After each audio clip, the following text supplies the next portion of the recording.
हाँ अभी दिखा रहा है, हो गया हो गया, शुरू करें।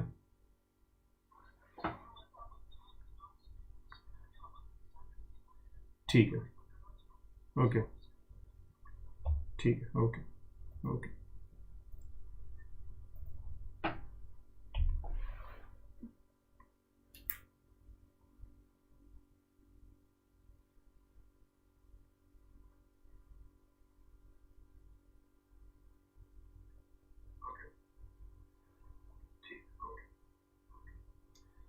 So good evening everyone. If I'm visible and audible properly, please give me a thumbs up.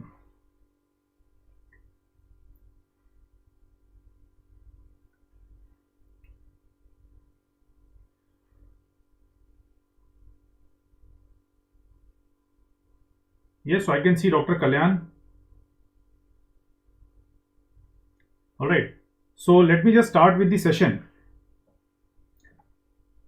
Any questions and doubts, guys, you can ask me directly. All right. So let me start with the session. I'm looking at all the messages. So anyone? Yes, Dr. Mitanjali says hi. Yes, okay, chalo, good. Let's start. So हम लोग what will be discussing? Dr. Kalyan. ठीक है. Good. Without wasting any time, let's start. So my name is Dr. Vinish. I'm the faculty of anesthesia with PW MedEd. Okay, we'll start discussing about the questions which are important for Farre, fourth prof. All right. So let me begin with answering. Actually, there are three important questions which will be there. One is regarding three questions which we will be discussing in detail. All right. And if there are any other questions, you can ask me that also. Another point is that right from morning, the YouTube is having some problem. In case it gets cut out or buffering is there, then I will join again. Okay. So as I was saying, we are going to discuss three questions. All right. Three questions. Dr. Shubh Gaikwad says hi. Hi. Hi, yeah.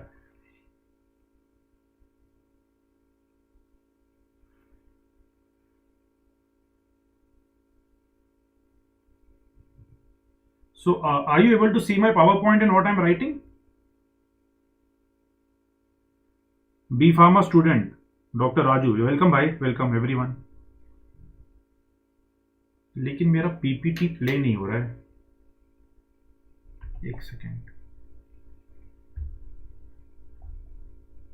So let me start from here and see if this gets played.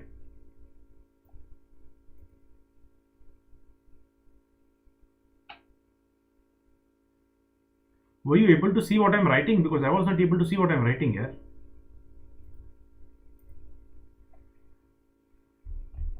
Just give me a second.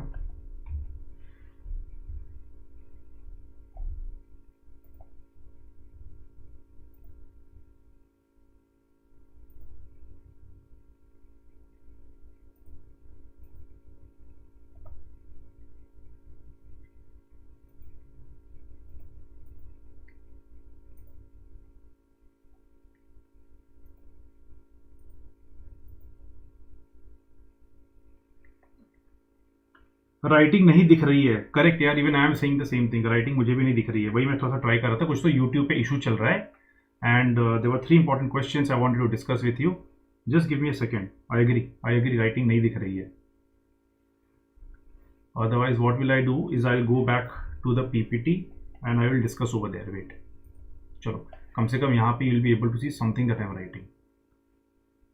Right now you can सी ना, right, ठीक है. So what will be doing is, अब तो दिख रहा है सबको, am I right? I am going to discuss three basic questions which are asked. All right, and the three questions, one of them important question is local anesthesia. The other question that I am going to discuss is regarding regional anesthesia, and the third part that I am going to discuss is a very important day care. Right, three important questions which are asked. All right, at least now I think everyone is seeing my handwriting.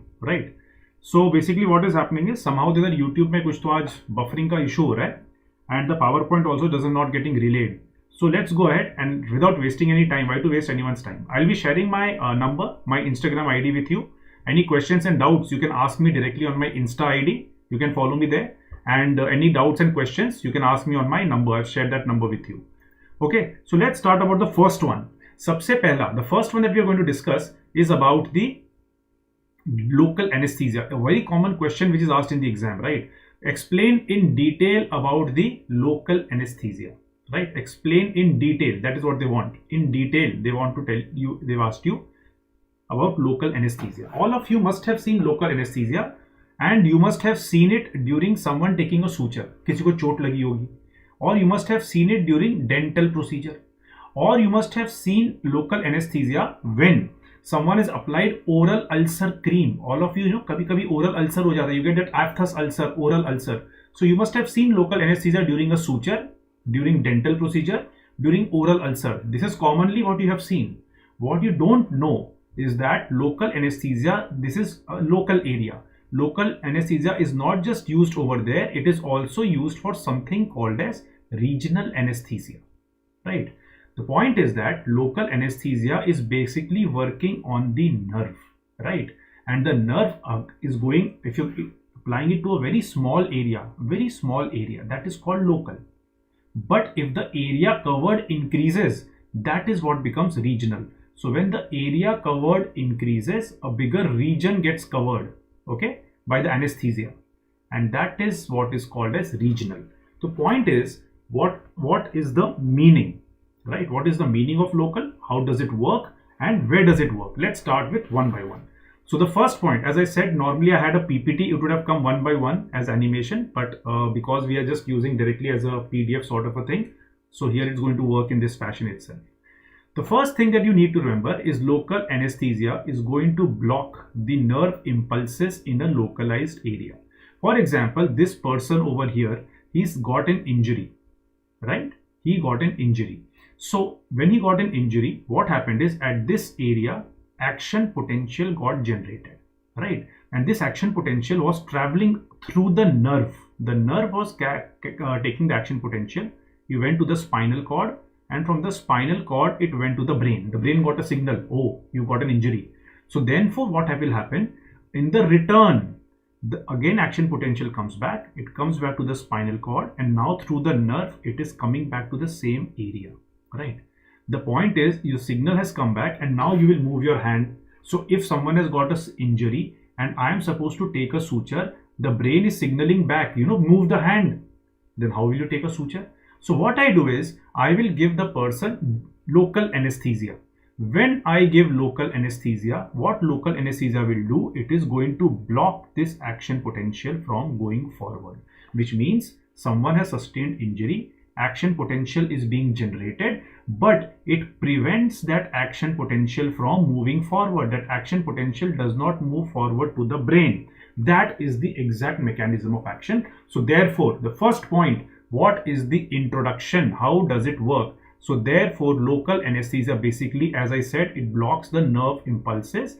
Basically, it is blocking the action potential in that localized area. In this area, it is blocked. Same thing, if anyone is undergoing a dental procedure, it is blocking that nerve impulse in the localized area. Foley's catheter, all of you must have seen Foley's catheter also, right? Someone has inserted a Foley's catheter. Again, you've used local anesthesia over there, right? The jelly or oral ulcer gel. So what is all this doing? For the Foley's catheter, for the oral ulcer, for the dental procedure, it's basically blocking these nerve impulses. That's the most important point. Where? In the localized area. Therefore, what is happening in this patient? That small area gets anesthetized.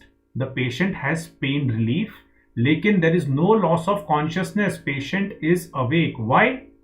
Because this has worked on the peripheral nervous system, not on the central nervous system. The difference is when I give general anesthesia works on the brain, it works on the spinal cord, and that is why general anesthesia becomes different from local anesthesia.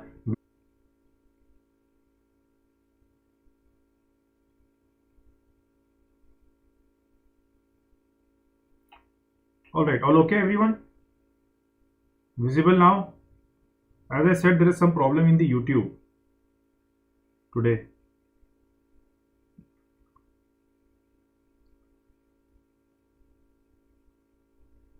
All okay guys?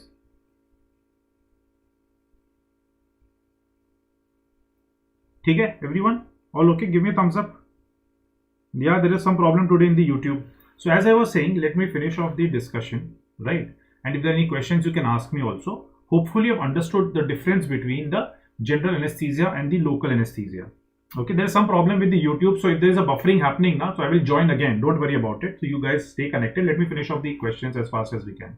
Now that you've understood the difference between local and general anesthesia, so introduction we've already done. What happens is that local anesthesia is going to block the nerve impulses in the localized area, in a small area, right?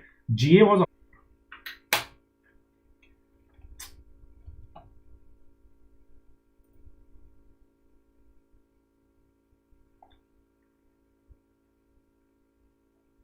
all right. Okay. So, as I was discussing with you,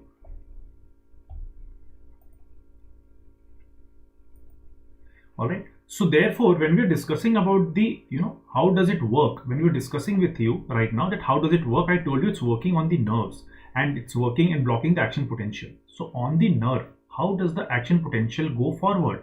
So when you speak of the action potential going forward, it goes like this. All of you must have read this, and this is called as a saltatory conduction. It jumps at these points. These points are called as nodes of Ranvier, right? All of you have studied this in your physiology, and these are basically made of 2 or 3 sodium channels. So what happens is that local anesthesia on the nerve, let's go inside the nerve basically. Inside the nerve where it's working on these areas which are nodes of Ranvier, which are made by sodium channel. So ultimately local anesthesia is working on the sodium channel. That is important, sodium channel. And remember, there are various types of channels that you've studied in pharmac. Am I right? You must have studied many channels. There may be ligand channel, ligand gated. All right. There may be, voltage gated. You have studied all this. Voltage gated, ligand gated, and mechanical. So when you're speaking of a sodium channel, this becomes a voltage gated channel. So this drug is working on the voltage gated sodium channel. All right. So therefore, where is it working now? We have come down to the last part of the definition and where it's working. It's working on the nerve. On the nerve, it's working, right? It's working at the nerve or the nerve fiber. There, inside the nerve, it's working near the nodes of Ranvier, right? Which are made up of sodium channels. So it's working on the sodium channels which are voltage gated. So it works on the voltage gated sodium channel, and that too, if it is inactivated, you get a better response there. This is exactly Dr. Sutapa says, sir, please tell once again. That's what I'm saying. I've given the whole thing all over again, that local anesthesia basically has worked on the nerve. It has blocked the impulse conduction, and because it is working on the nerve, it is working on the peripheral nervous system and not affecting the general, the central nervous system. That's why it is different from general anesthesia. General anesthesia had affected the brain and spinal cord. That is general anesthesia. That's why we call general. The whole body gets affected. But local means a very small area gets affected. So that is affecting your nerve. So it's working on the nerve, sodium channel, nodes of Ranvier, and it prevents the signal transmission or action potential. Right? Hopefully these points are clear to everyone. Next, talking about local anesthetics, the next point that they ask you and that you should write in the exam is that what is the classification? The first classification that you should know based on the chemical structure of the drug. So remember, this drug has 2 parts, right? There is an aromatic ring that you have. That aromatic ring is joined to an intermediate chain, and that intermediate chain is joined to an amine part. That's the structure. It's like a dumbbell, Remember, the 2 parts can't be separated. It's joined by an intermediate chain. This intermediate chain can be of 2 types. The chain can either be ester or the chain can be amide. No, I'm not talking of aromatic ring. I'm not talking of the amine part. I'm talking of the intermediate chain which connects them. The chain can be of 2 types. The drugs that have ester chain are called amino ester, and the drugs that have amide chain are called amino amides. How to identify an exam? Let me tell you, very simple. Any drug that has single I has amino ester. Any drug which has double I is amino amide. Now think of some local anesthesia drugs. Think of that. Lignocaine, bupivacaine, ropivacaine, sugarcane. No, not sugarcane. Lignocaine, bupivacaine, ropivacaine, mepivacaine, benzocaine, tetracaine. So if you speak of the single I, tetracaine, can you see that? It has single I. Look at benzocaine. It has single I. So any drug that has this single I is amino ester. But if I take a drug named lignocaine, this becomes aminoamide. It has double I. If I take the name bupivacaine, it has double I. Right? So single I and double I will help you differentiate between the two types. Now the point is, these drugs which are amino esters, they get metabolized in the plasma by plasma cholinesterase, and they can lead to a formation of a metabolite para-aminobenzoic acid, which can cause allergy in the patients. And that is why you don't find tetracaine and benzocaine being used so much. On the other hand, lignocaine and bupivacaine, these drugs get metabolized in the liver. They have no para-aminobenzoic acid, and they have very less incidence of allergy, hardly anything, hardly any allergy, right? And that is why lignocaine, bupivacaine, and these drugs are preferred to be used over tetracaine and benzocaine. Clear? Okay, everyone? Okay, thumbs up to de do. Understood till here? Now, one drug from amino ester that does not get metabolized in plasma. Think about it fast. One drug from amino ester that does not get metabolized in plasma. All of them get metabolized in plasma except mother of all drugs. What is that? Cocaine. Cocaine. Alright? Cocaine gets metabolized in the liver. The same cocaine that you're thinking. It is a local anesthetic drug if you were unaware. My whole branch is made up of that. What to do? That lignocaine, bupivacaine, mepivacaine, all are derivatives of cocaine. Cocaine, in fact, was the first local anesthetic ever used, if you're not aware. Alright? Remember, cocaine doesn't get metabolized in plasma. Alright? It has that single I. It is amino ester. Alright? And it gets metabolized in the liver. Important point. So this is the classification based on chemical structure. You have two types of drugs, amino esters, aminoamides. And as I discussed with you, aminoamides are more commonly used. Alright? Next. Mechanism of action. I just discussed that in detail with you before as well, right? The same mechanism of action was what? It is blocking that action potential, right? Where? At the nerve. On the nerve where? Nodes of Ranvier. On the nodes of Ranvier where? Sodium channel. That becomes the... Dr. Bisma says can't understand anything. Yeah, it's a local anesthesia, na? Hopefully others. Dr. Sutapa says in slow speed. अच्छा ठीक है. तो कहाँ पे नहीं समझ में आया पहले वो बता दो. Let me know. See, I am talking of things about local anesthesia, how it is working. Okay. Yes, it's about LA and GA, correct. So now I'm discussing about LA. First, I told you the difference between local anesthesia and general anesthesia so that you understand what am I discussing about, right? Because exam में तो ये पूछते हैं. You are supposed to know local anesthesia, but all of you get confused that what is the difference between local and general. तो मैंने सबसे पहले बताया what is the difference between GA and LA. And now I'm discussing with you कि local anesthesia कैसे act करता है, उसका classification क्या है, and what is the mechanism of action. So local anesthesia is basically just working at the nerve. It is working in a small area. It is blocking the impulse conduction, and it prevents the action potential from going forward. It's as simple as that. What you have already studied in physiology, right? In physiology, you have studied that the function of a nerve is to carry basically an action potential which goes to spinal cord. It reaches the brain, and then whatever action potential has reached the brain is again going to come back. So when you give local anesthesia, what you have done is you have blocked that action potential from getting generated and going to the spinal cord and the brain. That is the only discussion. Okay? That is the only discussion. It is blocking the action potential and preventing it from going to spinal cord and brain. Bas, that is where. कहाँ पे act कर रहा है फिर? It is working at the nerve. Because it is working at the nerve, it is working at this peripheral nervous system. It is not working at the central nervous system. That is the mechanism. Nerve पे कहाँ पे काम कर रहा है? Action potential जो होता है, you have studied in physiology first prof that action potential is jumping at nodes of Ranvier. You're supposed to know that already, right? It's supposed to be jumping at the nodes of Ranvier. तो ये इस पे काम कर रहा है. Nodes of Ranvier are made up of sodium channel. तो ये उस पे काम कर रहा है. Sorry.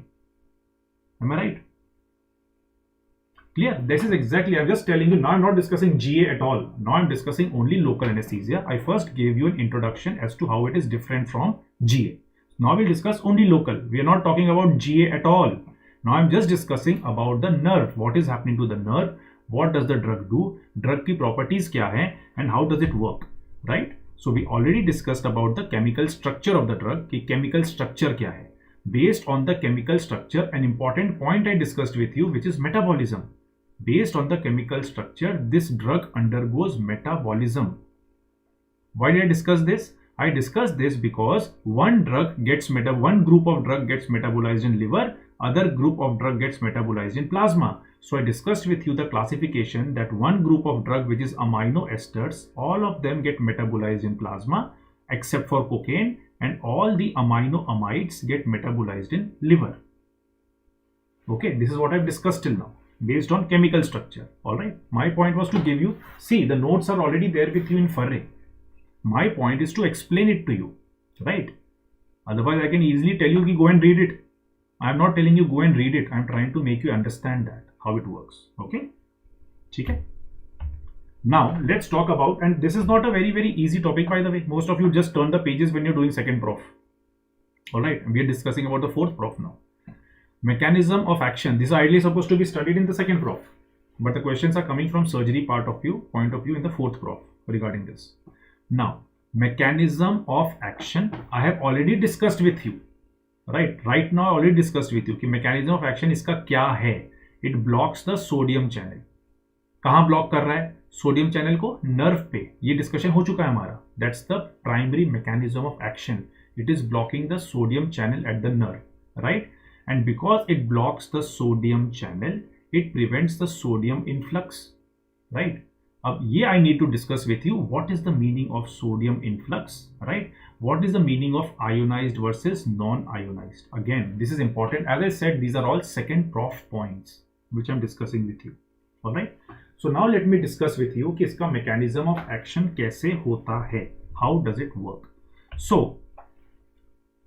when you speak of local anesthesia, all right. So if I had discussed with you, this is the nerve, right? This is the nerve. On the nerve there are these sodium channels. These are the sodium channels. All right. Sodium channels है. I am talking of first prof physiology. And I am talking of second prof pharmac. All right. I am not talking of fourth prof at all. I am discussing first and second prof. Now, this is a nerve. This is the sodium channel. So, in case action potential gets generated, someone has sustained an injury and you are supposed to take a suture. Right. I am supposed to take a suture. हुआ क्या? Injury हो गई है. यहाँ पे there's an injury. So, action potential gets generated over here. It's traveling like this. So what happens? Sodium goes inside, action potential jumps. Sodium goes inside the cell, action potential jumps. It's a voltage gated channel, remember. Sodium goes inside, action potential jumps. Sodium goes inside, action potential jumps. This is why it is called saltatory conduction, first prof. Alright. That's how it is going. ऐसे जा रहा है. Now, the point is, if the action potential is traveling, patient is going to feel the pain. That is the whole discussion. Patient को pain feel हो रहा है. How will you take a suture then? I want the patient not to feel the pain so that I can take the suture. I have to take the suture in that patient. So what do? I inject local anaesthesia. So what happens is when I inject local anaesthesia, I inject it inside the tissue. Tissue मतलब skin में कर दिया, skin के नीचे tissue में inject कर दिया. ऐसा नहीं है कि मैं नर्व पे डाल रहा हूं. I am injecting it inside the tissue. Now from the tissue the drug gets absorbed inside the nerve. Right. Absorb कैसे हुआ? एब्जॉर्ब मतलब नर्व के अंदर चला गया और it works from inside the nerve. So if I will discuss the same point, so what happens is, let me take another page and discuss this out with you. Okay. My local anaesthesia, I have given it inside the tissue. So here is the nerve and here is the sodium channel, the same sodium channel we discussed. Here is the sodium channel, right? So when I inject local anesthesia in the tissue, which you must have seen sometime, okay, local anesthesia I have injected. So what local anesthesia does, it goes and blocks here. This is the place. The local anesthesia has blocked here. Do you see? Intracellular fluid, it is working from inside. Now let me see and discuss what happens. So when I inject local anesthesia in a patient, मैंने कहाँ inject किया था? I told you I injected the local anesthesia inside the tissue. बस tissue में डाल दिया. and from there it has to go and inside the nerve. It will get absorbed in the nerve. तो होता क्या है, जब मैंने टिश्यू में इंजेक्ट किया, the drug travels in the tissue, right? अभी तक पॉइंट क्या था हमारा? What discussion was there? Action potential comes, sodium goes inside, action potential jumps. Sodium goes inside, action potential jumps. Sodium goes inside, action potential jumps. Sodium goes, how will it go inside? How will it go inside? Local anesthesia is sitting over there. So you see local anesthesia has blocked that sodium channel. Thumbs up guys, did you understand this? Local anesthesia has blocked the sodium channel from inside. कैसे block किया? अंदर कैसे गया? अंदर कैसे गया? That is the concept of lipid solubility. All of you must have heard every cell in the body is made up of lipids. So when you injected the local anesthesia in the tissue, it gets absorbed through this membrane. This is the bilayer lipid membrane. It goes inside, and once it goes inside, from here it blocks it. Alright, that is how the mechanism of action takes place, which means this is the meaning of lipid solubility in whole of pharmac. A drug being lipid soluble means it can penetrate the lipid membrane, go inside and have its effect. Why? Why did it go inside from here itself? Because ye hai voltage gated channel. A voltage gated channel will allow only the ions to pass through it. It will not allow local anesthesia. So any drug in the body enters from the membrane, and this is your lipid membrane, and this is why lipid solubility in whole of pharmac tells you potency. Clear? Okay, that is the mechanism of action. It has gone inside. Now another point, again these are difficult points of pharmac which you must have studied in second prof. So one concept of lipid solubility is clear, that I inject the drug inside the tissue, and because my drug is lipid soluble, it enters inside the nerve. Very good. I think all of you have understood till here that my drug has entered because it is lipid soluble. Okay? Yes, of course it is lipid soluble, Dr. Atul Singh. All the drugs in the body are lipid soluble. तभी तो काम करते हैं. Lipid soluble, all the cells in the body are made up of lipids, and being lipid soluble, the drug will enter the cell and have its effect. That's the meaning of lipid solubility, right? Now another point. Another point, again I'm discussing another difficult point from pharmac which many of you don't study, or we forget it. We tend to forget it, and that is ionized and unionized. When you have studied the part of ionized and unionized, you have always read that one drug exists in two forms, unionized and ionized. Which one is more important, guys? Always you must have studied unionized is more important. Reason, unionized is lipid soluble and ionized is water soluble. So when the drug penetrates inside the cell, it's the lipid soluble part which is important, because if you have more of the ionized part, how will it penetrate inside? And that is why the unionized fraction is more important than the ionized fraction. This is your second prof knowledge. Okay, this is not third prof, this is not fourth prof. This is supposed to be second prof knowledge. Unionized is more important than the ionized. All right, and the reason is that it is the lipid soluble component of the drug. एक drug के दो parts होते हैं, unionized and ionized. It's the unionized which penetrates. So now things should be clear. I have injected the drug where? Let me go back to what we were discussing before. I have injected the drug where? I have injected the drug inside the tissue. So I gave the patient local anesthesia. Local anesthesia कहाँ गया? Tissue के अंदर गया.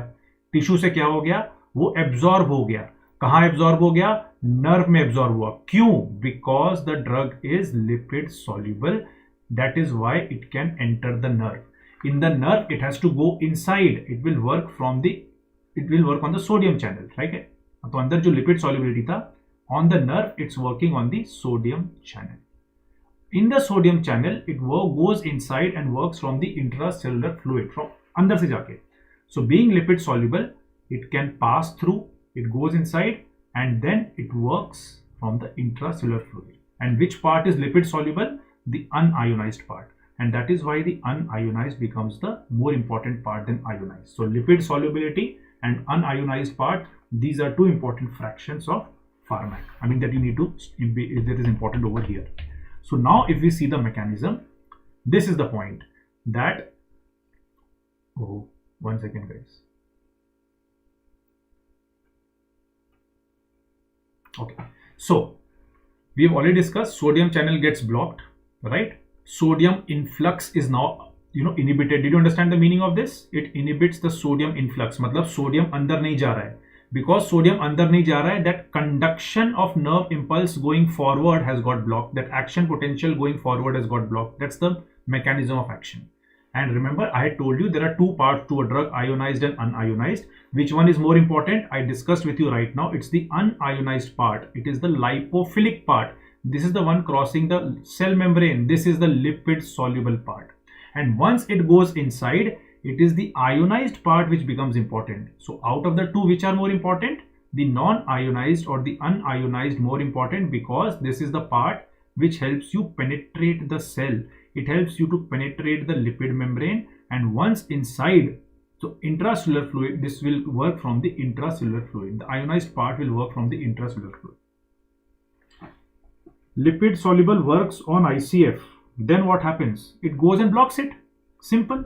It goes and blocks it. My local anesthesia that I injected in the patient, right? This local anesthesia that I injected, it passes through the lipid membrane. It enters the cell into the intracellular area, and once it enters the intracellular area, the ionized part, ionized fraction increases, and it blocks the sodium channel. That is the mechanism of action. Thumbs up everyone. Is it clear?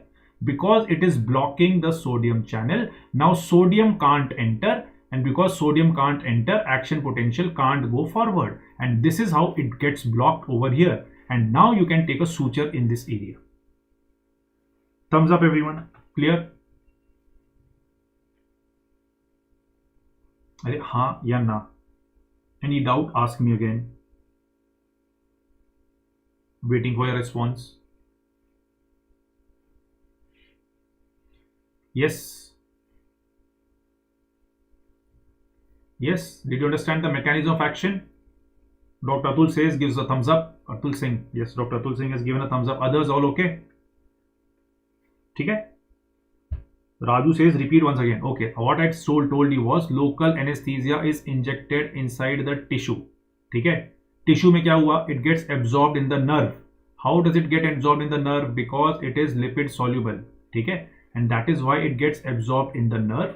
Once it is inside the nerve, तो ये जो part है मेरा, ये nerve है. Nerve के अंदर का part है. Being lipid soluble, अंदर absorb हो गया. और एब्जॉर्ब होने के बाद अंदर से जाके it has blocked it from the intracellular side. What it is blocked? It has blocked the sodium channel. What was the function of sodium channel? The sodium channel का function था action potential को आगे भेजना. Action potential आगे जाएगा, sodium अंदर घुसता है, ये jump कर जाता है. But once you have blocked the sodium channel, how will the sodium go inside? Because sodium can't go inside. That is why action potential can't go forward. And that is why it has blocked the sodium channel. It's working on the nerve or the nerve membrane. In the nerve membrane, it is working on the sodium channel. On the sodium channel, it goes and works from intracellular fluid, where it goes and blocks the sodium channel from inside, right? Because it blocks the sodium channel, therefore action potential can't go forward. This is the mechanism of action. Because it can't go forward, so patient does not feel the pain. Patient does not feel the pain. Now you can take a suture in this area, or you can put a Foley's catheter or oral ulcer gel.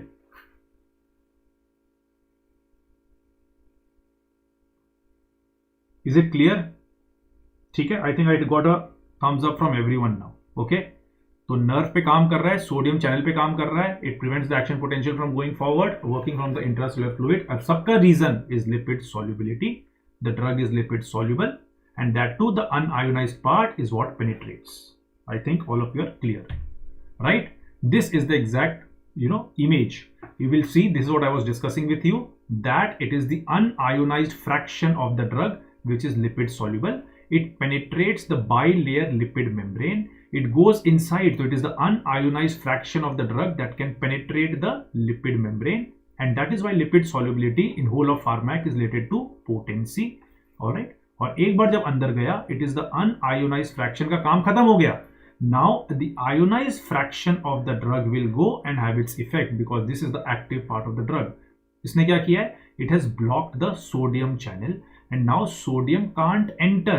Because sodium can't enter, the action potential can't jump forward, and that is why the action potential gets stopped over here. And now you can take a suture in this area because the patient is not feeling the pain. Hopefully clear. Okay. Now discussing about the properties. Right? See, all these points are already given in the Farre notes. All these points are already given in the Farre notes. But my discussion, our discussion is to explain these concepts to you, right? ठीक है, notes में तो already दिया हुआ है. How to write the answer is already given. You know, I've seen that in the Farre notes, right? How to write the answer for the exam. But my point is to explain them out to you. Now, let me discuss with you some factors affecting the activity of the drug, which I just discussed. The first part, from pharmac point of view, what are the important things which are going to affect the action of the drug? So, the first thing that is important is the lipid solubility. I just discussed with you lipid solubility. Lipid solubility is directly proportional to potency. More lipid soluble, more potent. Less lipid soluble, less potent. Okay, that is the first thing. Second important point is pKa. pKa is the pH at which the drug is 50% ionized, 50% unionized. Why is this important?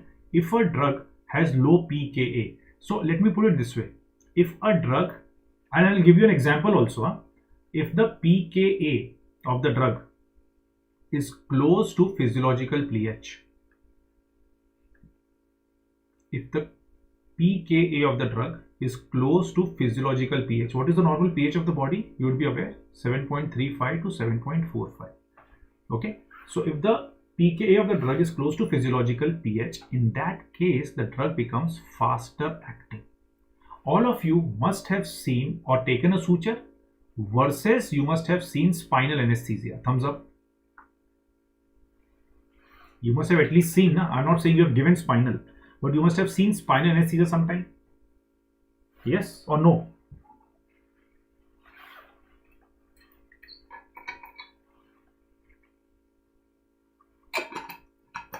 By the way, this is a long question. What I'm discussing with you is a long question which comes in the exam. Right? Answer, guys. You have seen suture versus spinal or no? No one has seen. What so jate ho? Right. So therefore, now the point is, if you have seen suture and spinal, both, you must have seen that when you take a suture, someone injects the drug. I'm talking of the practical point of view. Someone injects a drug, the doctor injects the drug and takes the suture within 1 minute. But have you seen in spinal anesthesia, they inject the drug and after that they wait for 10 minutes. Only then the surgery starts. And that time is used to paint, drape, put Foley's catheter. Am I right?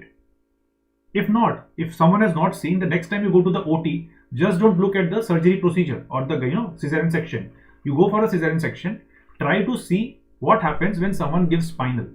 This will make it much more clear to you. Or when you're going to the casualty, you get a trauma, you're doing a night duty, you get a patient of trauma. Just don't look at how the suturing is done. Look at what was done before the suturing. That is when you will understand this point. Okay, so when you have taken a suture, guys, or even a dental procedure, your dentist must have injected the drug. He waited for 1 minute and he said, okay, let me start the procedure now. But in spinal, when you inject the drug, it takes about 5 to 10 minutes before they start the surgery. Why? Because when you're giving local anesthesia for suturing, the drug that I'm using is lignocaine. The lignocaine pKa is 7.9. Versus spinal, where I use a drug called bupivacaine. The pKa is 8.2. Which one is closer to 7.35 to 45? You will find lignocaine is closer to 7.35 to 7.45, because of which lignocaine becomes fast onset of action and hence the suturing will take within 1 minute. But bupivacaine comparatively has a slow onset of action, so you will have to wait for 10 minutes before you give. Okay? 10 minutes before you start the surgery. So that depends on pKa. That is the importance of pKa. Alright. So pKa close to physiological pH, it leads to faster onset of action. And the reason is because of the high proportion of non-ionized. Remember, unionized more important than ionized? That's the reason behind it. All right, Dr. Kalyan says, yes, I have seen. Hopefully people have understood this point now. Next time when you go, you just see that when someone takes a suture in the casualty, in the ward, they will take a suture within 1 minute because they're using a drug, lignocaine. It works immediately within 1 minute. It's faster acting. That's because of the pKa. Bupivacaine, on the other hand, is relatively slower acting. You will have to wait for about 5-10 minutes before you start. Okay. Next, the third point is regarding the pH. Third point is regarding the pH. So when you speak of pH, remember, local anesthesia drugs are weak bases. So they will work in which medium? Second prof. Yes, anyone? Therefore, the drugs will work in which medium? You will get a better effect in which medium? Anyone? Fast. I will get a better effect in which medium? It's a basic drug. Yes, anyone? Which medium? I am discussing all second prof, but that is what is important. Yes, guys. Better effect in which medium? Basic medium. All right, basic medium. You get a better effect in basic medium. So because these drugs are weak bases, you get a better effect in basic medium. All right, very nice, Dr. Sutapa. Very nice. Dr. Mayank also says that. Very nice. Good. Okay. So you get a better effect in basic medium, and that is why you have acidic drug working in the acidic medium. So the drugs that work on the stomach mucosa, aspirin, paracetamol, theophylline, these are all acidic drugs. Morphine that works on the intestine, it's a basic drug.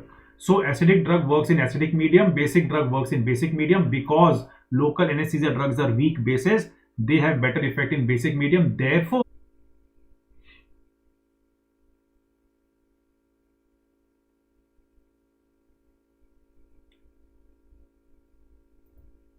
okay, all okay everyone? Okay, again, I know there's a YouTube problem. It's a YouTube problem today, which I told you.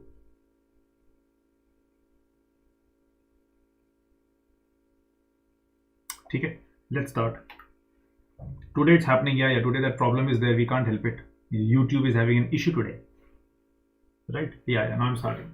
The fourth point I'm discussing is protein binding. And protein binding is important for the duration of action. So there are 3-4 important points I discussed with you. That is lipid solubility, pKa, pH of the drug, and protein binding. All right.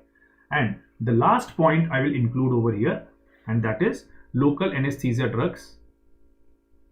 Local anesthesia. So we have discussed 4 properties till now. Lipid solubility, it is important for potency. The pKa of the drug is important for onset. Right, the pH of the drug is important because if it's a necrotic tissue, you will not use it, and in case you want to have a better effect, you can add soda bicarb. The fourth point is regarding protein binding. Right, it is important for the duration of action. A drug, it is directly proportional. Na? If a drug is highly protein bound, it increases the duration of action. If a drug is less protein bound, there is less duration of action. Okay. Third point says Dr. Sutappa. Please tell. Third point is basically about the basic drug, na? Acidic and basic drug. So when it works in the acidic medium, a basic drug works in the basic medium. So I just told you my local anesthesia drug is a basic drug. So you are going to get a, on the other hand, if I give a basic drug in acidic medium, I will get a less effect. So if a patient has a necrotic tissue, diabetic tissue in that, right, in a patient of that. So we don't use it for necrotic tissue debridement of foot. But if you want to have a better effect, you always add soda bicarb. You may have a doubt, sir, can I add soda bicarb and use it in necrotic tissue? No, na. Because again, basic drug is going in acidic medium. Correct?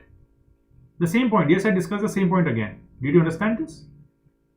Basic drug going in acidic medium, basic drug in basic medium. This is what is taught in pharmac. This is how pharmac works. My local anesthesia drug is a basic drug. Therefore, I will add soda bicarb. By addition of soda bicarb, okay, basic drug was working in basic medium. And second point was, if I give this basic drug, which is necrotic tissue, I'm going to get less effect, and that is why I don't use it. In a necrotic tissue, I'm going to get less effect. Clear? I told you. I just explained that point again. That's it. Okay, so ये point भी हो गया हमारा. All right. this point also done. Thing that is when we are discussing local anesthesia drug, and when we inject the local anesthesia inside the tissue, remember the fifth point is that local anesthesia, local vasodilator. Local anesthesia drugs are having local vasodilator property. Means it is going to take place on the blood vessel.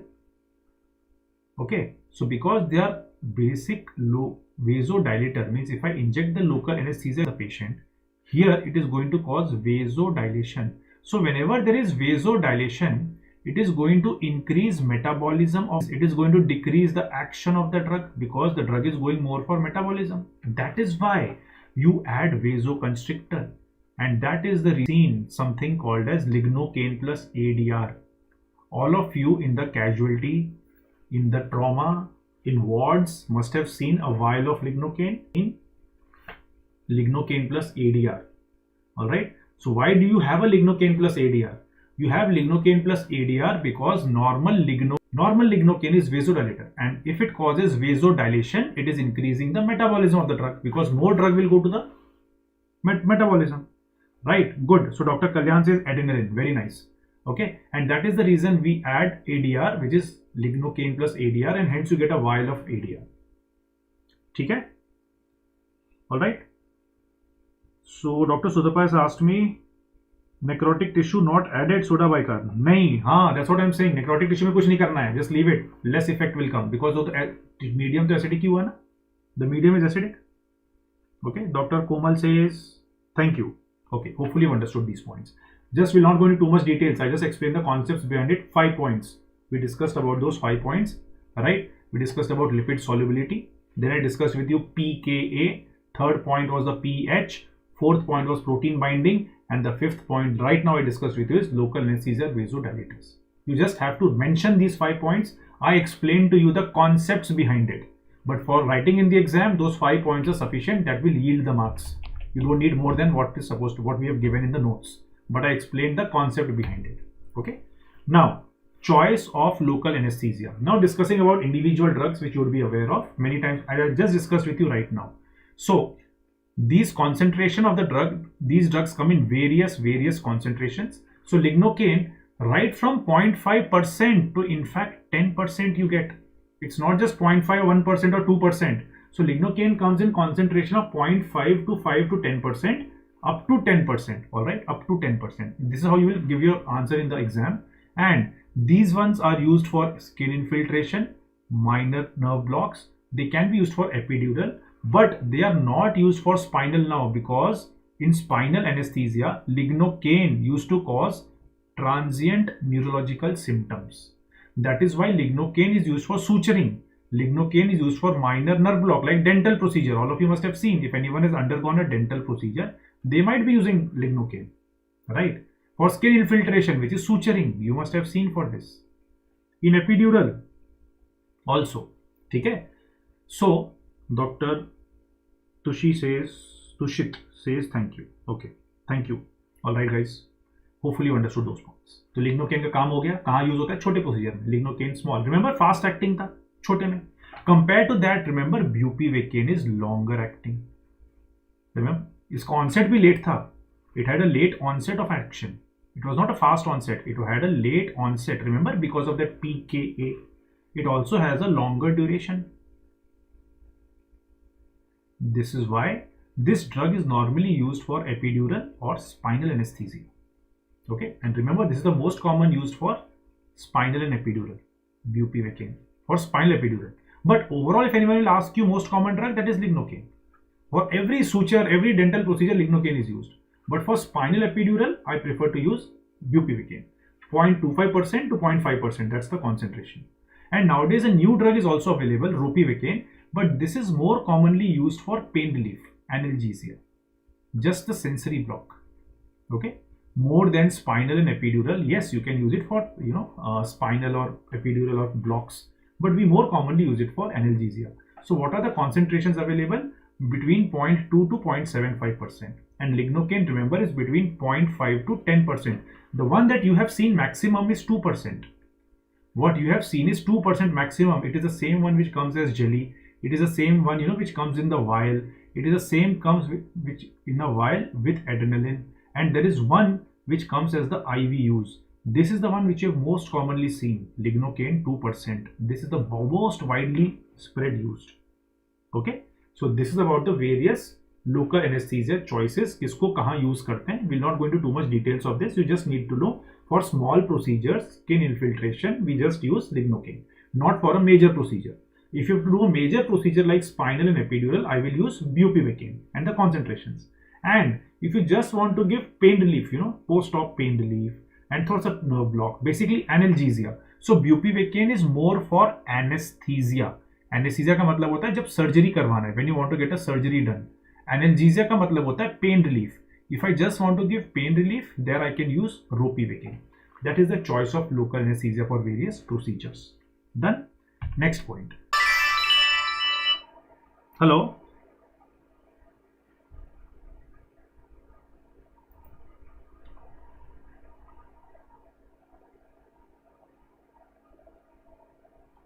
Yes, clear हो गया guys? All okay now?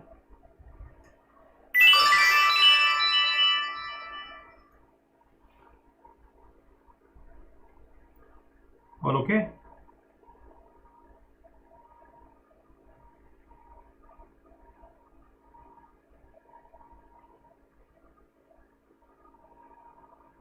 Now it's okay.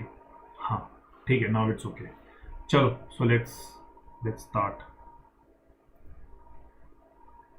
ठीक है, so this is where we were.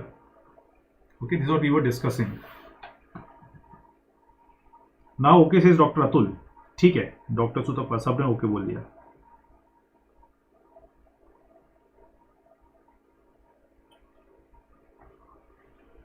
Okay, so we were discussing regarding the properties. I told you when you inject local anesthesia, it's gone inside the tissue, और tissue में क्या हो गया, nerve पे इसका effect आएगा. That is the action of the nerve, but it will also get absorbed in the blood vessel. All right. Now, in case I inject the drug directly in the blood vessel, the whole thing has gone in the blood vessel. And from the blood vessel, it is where it is going to the liver for metabolism. Remember, it gets metabolized in the liver. All right. Liver के साथ साथ it will also go into the CVS. It will also go into the CNS. It will go into the various organ systems because it has gone in the blood vessel. जो nerve पे गया, that is the action of the drug, local anesthesia. But the one which has gone for the blood vessel goes to the liver. It goes to the CVS and the CNS. This is called as the systemic effect. Dr. Sutappa says, sir, after cesarean section, give ropivacaine. No, one spine is sufficient. If you want, you can give, but not necessary. But just remember for your point that it can be used. Yes, you can be used, but we don't use it so much. Ropivacaine is not used so often, and that's why we mentioned it as the last one. Bupivacaine is used for spinal and epidural more commonly. Not ropivacaine so much. But yes, another 2-3 years down the line, ropivacaine may be used. Okay? Next point. As I was saying that जो drug blood vessel में गया, it is going into the liver, it is going to CVS and C. Okay now? Okay guys. ठीक है? Is that okay? So what I was saying is that when we give local anesthesia, I have injected in the local tissue, and the local tissue means here I have got the sodium channel blockade, I have got the action of the drug, and from here little bit will go to the blood vessel. But if I inject the drug directly in the blood vessel, my drug has gone to the liver for metabolism. It goes into the CVS and CNS, right? But now if I'm directing in the blood vessel, it's not less amount. It's a huge amount. And the huge amount of drug is entered the CVS and CNS. You will get CNS symptoms before the CVS symptoms. The CNS symptoms are tingling, circumoral tongue numbness, all right? There may be tinnitus and all, but forget that, leading to convulsions and coma. And then you get the CVS symptoms. I told you the CVS symptoms will come later on. Dr. Atul says, BBA, go cross, correct. It's easy for the drug to cross the blood-brain barrier, and that is why CNS symptoms will come before the CVS symptoms. And then the CVS symptoms will be arrhythmias and ventricular arrest. Dr. Suduppa says, during lumbar puncture, what anesthesia we use? During lumbar puncture, no anesthesia. It is just LP. In fact, let me put it this way. What is spinal anesthesia? Spinal anesthesia is lumbar puncture plus local anesthesia drug. Hopefully that is clear now, Dr. Sutappa. Spinal lumbar puncture plus local anesthesia drug होता है. ठीक है? Is this clear? So this is about the clinical effects locally and the systemic. In case of systemic absorb हो गया तो now toxicity I discussed with you. CNS symptoms will take place before the CVS symptoms. I just discussed this with you. And CNS symptoms, as I said, will be the tingling numbness. There will be lightheadedness. I told you most important क्या है? Convulsions and coma. And after that you get the CVS symptoms, which is myocardial depression, arrhythmia and ventricular arrest. And remember, CNS symptoms will come before CVS because it's easy for the drug to cross blood-brain barrier. ठीक है? So Dr. Kalyan says, is it total IV anesthesia? No, Dr. Kalyan, total IV anesthesia कुछ और होता है. It's not total IV anesthesia. ओहो, ये confusion हो गया. Wait, let me clear Dr. Kalyan's doubt. Dr. Kalyan is saying total IV. Total IV anesthesia को टीवा बोलते हैं. टोटल IV एनेस्थीसिया को टीवा बोला जाता है. डॉक्टर कल्याण का क्वेश्चन है total IV anaesthesia. Total anaesthesia is total intravenous anaesthesia. It is a part of general anaesthesia and not local. Total intravenous का मतलब होता है there is no inhalational agent given to the patient. So remember, total intravenous anaesthesia which doctor Kalyan is referring is not local anaesthesia. It is a general anesthesia. The reason we say total intravenous is that because there is no inhalational agent given for GA. All right. So Dr. Sutapa says, why CNS symptoms first as it crosses the blood-brain barrier? हाँ, because it's easy to cross the blood-brain barrier. ना serious symptoms आने में time लगता है. It takes time for the serious symptoms to come, and the CNS symptoms will appear very fast because drug has entered the brain. Okay, that's why you get CNS symptoms, right? So as I said, I discussed with you the toxicity of the drug, where we have discussed the systemic toxicity, right? I cleared the doubt of total intravenous anesthesia. Now remember, as I was saying, the toxicity of the drug is not that it's going to happen every time. It would depend on the concentration actually. Now, as I said, if the concentration is less, if the less amount of drug has gone inside the systemic circulation, why will you get a complication? The problem happens if more amount of drug has gone, and that is with a direct intravenous injection, which is wrong. You are not supposed to ideally inject local anesthesia in the blood vessel. It is wrong, and that is why you always aspirate before injection. All of you must have been seeing this. हमेशा aspirate करना होता है. क्यों? So that you don't enter the blood vessel. If you enter the blood vessel, you are going to get systemic complications, and that is why when the concentration is less, you are going to get less symptoms. And remember, as I said, for a smaller concentration, I am discussing about lignocaine. For a small concentration, you are first getting this tingling numbness, right?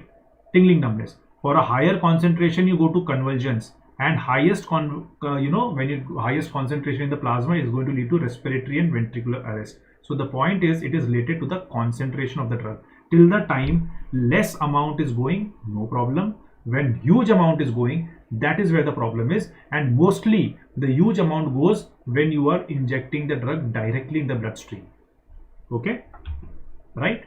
So the reasons for the toxicity is going to be a fast injection. You have not aspirated. You are giving to a highly vascular area. Vascular area means intercostal area, intratracheal area. Huge blood supply. If you injected very fast, you didn't aspirate, right? Highly vascular means intercostal area, intratracheal area. You've given very, very high doses of the drug. All right, there. Or someone is having, problems, systemic problems. In those patients, you will enhance the toxicity in the patient. And that is why the point is, how do you prevent that toxicity?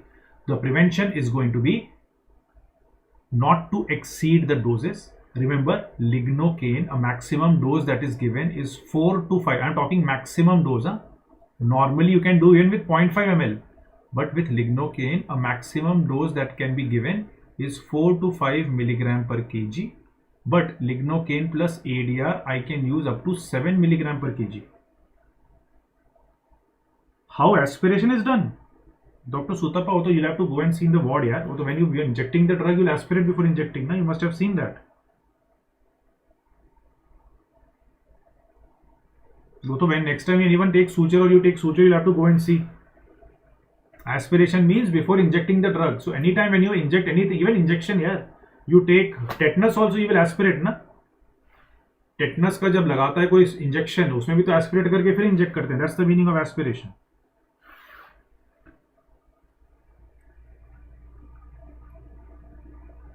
ठीक है. So prevention, don't exceed recommended doses, always aspirate before injection so that to know that you are not in the blood stream. Use adrenaline wherever possible, and you will not use it in the end arteries, finger, toes, ear, nose and penis, which you know that. Last is always monitor the patient. Always you're supposed to monitor the patient. ठीक है. Treatment, in case toxicity हो गया तो क्या करोगे?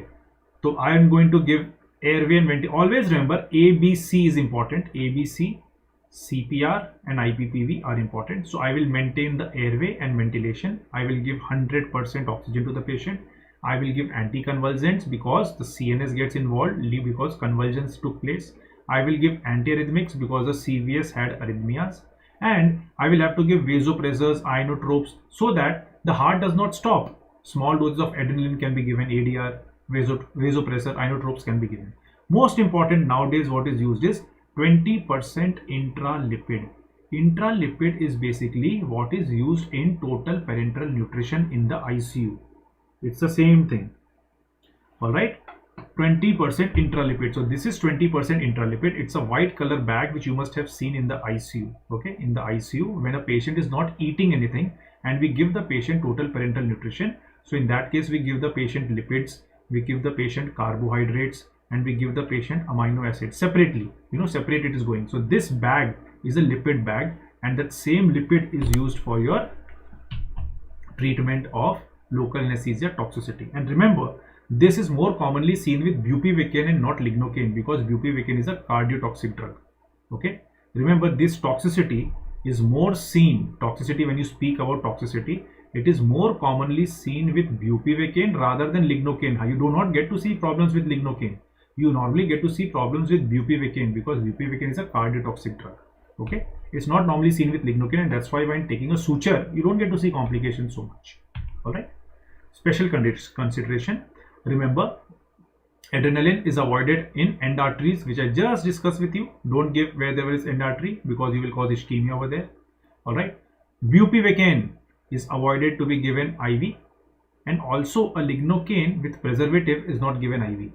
All right. There is some IV uses of lignocaine. Anyone remembers what are the IV uses of lignocaine? IV. Remember, IV lignocaine is the one without preservative. The one with preservative is not given IV. So if you're there in the casualty, you must have seen a vial written Xylocard, or it must have written Loxicard, and below that they must have written IV use. Why? Because they contain no preservative. Okay, there is no preservative. What are the IV uses? Antiarrhythmic. Who will say, remember that, guys? Important question है, antiarrhythmic. ठीक है, very nice. Doctor says that ventricular arrhythmias, very nice. Antiarrhythmic, class 1B. ठीक है, intravenous regional anesthesia. It decreases the pain of propofol injection. So these are two, three important IV uses of lignocaine. And remember, IV is the preservative free one. The last point that we'll discuss over here, okay, before the summary, is that what is and where it is used. So normally the clinical applications of local anesthesia drug is basically for skin infiltration, that is suturing, or skin infiltration to take care of pain. This is done for minor procedures. We use local anesthesia for spinal anesthesia, right? For lower abdominal procedures, lower limb procedures, pelvic procedures. In fact, obs-gynae procedures are also done. So anal, perineal, prostate, all these surgeries are done under spinal anesthesia. We can use the local anesthesia drugs for epidural, which is more commonly used for pain relief or analgesia. I can use these local anesthesia drug for giving various types of block. Blocks are used for getting a surgery done. Blocks are used for just giving pain relief, or blocks may be given for minor procedures. Take an example of dental. All right. So this is the clinical application, right? Summary. As I discussed, all these points I've discussed with you. That important points were regarding was the classification, that is amino esters and aminomides. I discussed with you the mechanism, sodium channel blockade and how it works. Factors affecting, I discussed with you lipid solubility, pKa, pH, protein binding and vasodilator. Toxicity, I discussed about the CNS first, then the CVS. And the prevention, don't inject first, always aspirate. And remember, in case some problem happens, ABC, CPR and intralipid. This finishes off the complete question. Hopefully you've understood the points. The answers are already given to you, but I have discussed the concepts behind it. This was a major question. Apart from that, I'm going to discuss 2 minor questions also, right? This was a major question which comes. Write in detail about local anesthesia. Write in detail. Okay, this was not a small question. IVRA full form is intravenous regional anesthesia. At this stage, you don't need to know that, but let me just tell you. IVRA, intravenous regional anesthesia. It is not the same as TIVA. This was total intravenous anesthesia, if you remember. Don't get confused. I discussed with you some time back that total intravenous anesthesia is general anesthesia, but IVRA is intravenous regional anesthesia. In this case, I inject a drug like lignocaine without preservative. I inject this drug IV, but what I do is I apply a tourniquet so that the drug does not go into the CVS and CNS. You just need to remember this much. And because of a tourniquet, this is used only for a upper limb and lower limb surgery. We don't use it nowadays, but that is what is called as IVRA. I give the drug IV, though I'm not supposed to give it IV. Remember this. But for intravenous regional anesthesia, I'm going to use that IV lignocaine. I will inject it IV, but I will attach the tourniquet so that the drug does not go further into the CVS or the CNS. You don't need to. Correct. It is called the Biers block. Absolutely correct.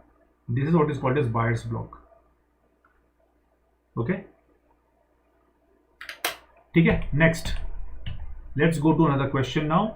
And these are the small 2 questions that we need to discuss. Again, they are important, right? The first is regarding general anesthesia. So, sorry, regional anesthesia.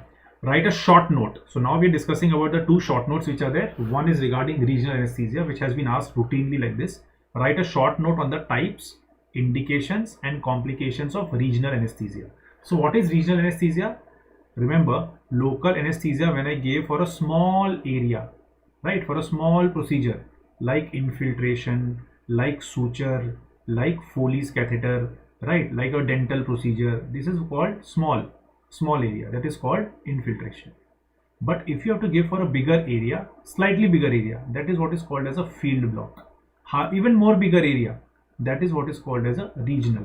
So therefore, let me explain that with an image. Okay. So if I'm giving local anesthesia to a patient and I give local anesthesia to a patient over here, small area gets cut, I'm taking a suture over here. This is called local anesthesia infiltration. If I am giving local anesthesia over here, dental procedure, this is again local infiltration. Foley's catheter is again local infiltration. But if I am giving at the level of brachial plexus block, this whole region gets anesthetized. So this is that one region getting anesthetized. So depends where I'm giving the local anesthesia drug. This discussion where I did, if I injected the local anesthesia here in the periphery, this is called infiltration. If I give local anesthesia at the level of peripheral nerve plexus, can you see the whole region has got anesthetized? The whole region, this is what is called as a regional anesthesia. If I take the same local anesthesia drug and I give it at the level of spinal, the whole below the umbilicus area gets anesthetized. This is what is called as spinal anesthesia. So in spinal anesthesia also I am using the local anesthesia drug only. Okay. Dr. Basit says indication spinal epidural, short duration, lower limb. Correct, absolutely correct, Dr. Basit. Right. Dr. Suzapa says what is Biera? Biera block नहीं, Biers block. वही intravenous regional anesthesia जो मैंने छोटा बताया. You don't have to go into details of that. The small thing that I told you. Okay. So this is meaning of regional. One region gets anesthetized. So let's discuss about that short note about that regional anesthesia. Okay. So we are discussing the regional anesthesia types, indications and complications. All right. So let's discuss this point out.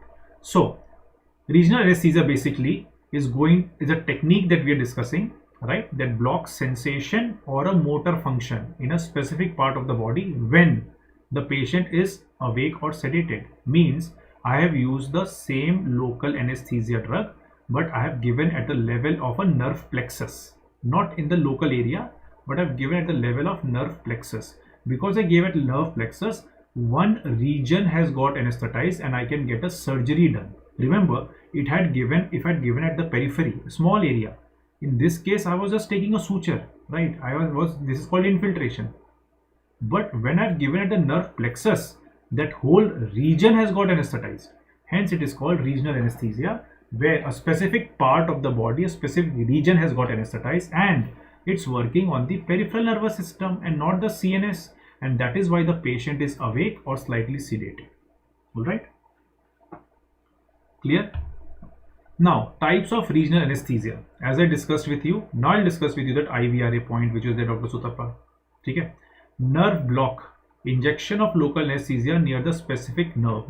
Nerve block. As I discussed with you, nerve block, like a brachial plexus block, you're giving it near a plexus. Okay? Spinal anesthesia. You've injected the local in the subarachnoid space in the CSF, basically lumbar puncture plus local anesthesia drug. Okay? Epidural, it is the injection of local anesthesia in the epidural space. And intravenous regional anesthesia, matlab injection of the local anesthesia into the vein after applying tourniquet. I discussed this also with you, right? So when we are discussing intravenous regional anesthesia, remember, this is what is also called as Biers block. Biers block. Here what you did was you injected the local anesthesia. Remember, normally I was supposed to inject local anesthesia inside the tissue, और tissue से इसको जाना था nerve पे. But what I did was, and यहाँ से by chance a little bit gets absorbed in the blood vessel. But now I'm telling you, inject the drug in the blood vessel. Of course, it's going to cause toxicity of the drug. Hence, what I did was I applied a tourniquet. Once I applied the tourniquet, remember I've injected the drug IV. I've injected a drug which has wide margin of safety, like lignocaine. Second prof again, you must have heard of wide margin of safety. So I've injected lignocaine which has a wide margin of safety. Because of injection of that drug and because of now inflating the cuff of the tourniquet, my drug comes out of the blood vessel because vein is a compressible structure and now it works on the nerve. This is what is called as Biers block. Is it clear, everyone? Did you understand Biers block? इसमें मैंने जानबूझ के drug blood vessel में दिया है, which मुझे नहीं करना था. Ideally, I was supposed to inject the drug in the tissue, ना? यही तो बात हुई थी हमारी. Because if you inject in the blood vessel, it is toxicity. But I am telling you now, inject the drug IV. Of course, it is going to cause toxicity, and hence apply a tourniquet. By application of the tourniquet, the vein being a compressible structure will get compressed. The drug will move out of the blood vessel and it will work on the nerve. Wide margin of safety. अरे therapeutic index. मैं बोला ना, second prof will never leave you, guys. First prof, second prof will never leave you. They always have to stay with you. Anatomy, physio, pharmac will never go away. Wide margin of safety is therapeutic index. You must have studied therapeutic index also. Wide margin of safety, narrow margin of safety. You should be remembering that, second prof. Narrow margin of safety drugs: lithium, magnesium, digoxin, valproate, aminophylline. Wide margin means the dose needed for action and the dose needed for toxicity. The range is huge. Right? Remember I told you that bupivacaine is more toxic than lignocaine, and that is why if you give bupivacaine, definitely patient will collapse. Hence bupivacaine is not used. We use lignocaine. Lignocaine has a wide margin of safety. If someone gives bupivacaine in IVRA, patient is gone. Right? It's not supposed to be given, it becomes a contraindication, but lignocaine can be used. So these are the types of regional anesthesia. Talking about spinal and epidural, here I want to tell you one thing. All of you must have got confused that, what is the difference between spinal and what is the difference between epidural. So I'm just discussing with you the layers. So when I've given spinal anesthesia to a patient, remember guys, what is done in spinal, I give a single shot injection. In epidural, I put a catheter. So when I inject a spinal epidural, the first layer that I get is the skin. After the skin, so like if this area I'm talking about, this is the skin. After the skin, this area which you get, this area is the subcutaneous tissue. After subcutaneous, this area which you see over here, the first one, this is the skin.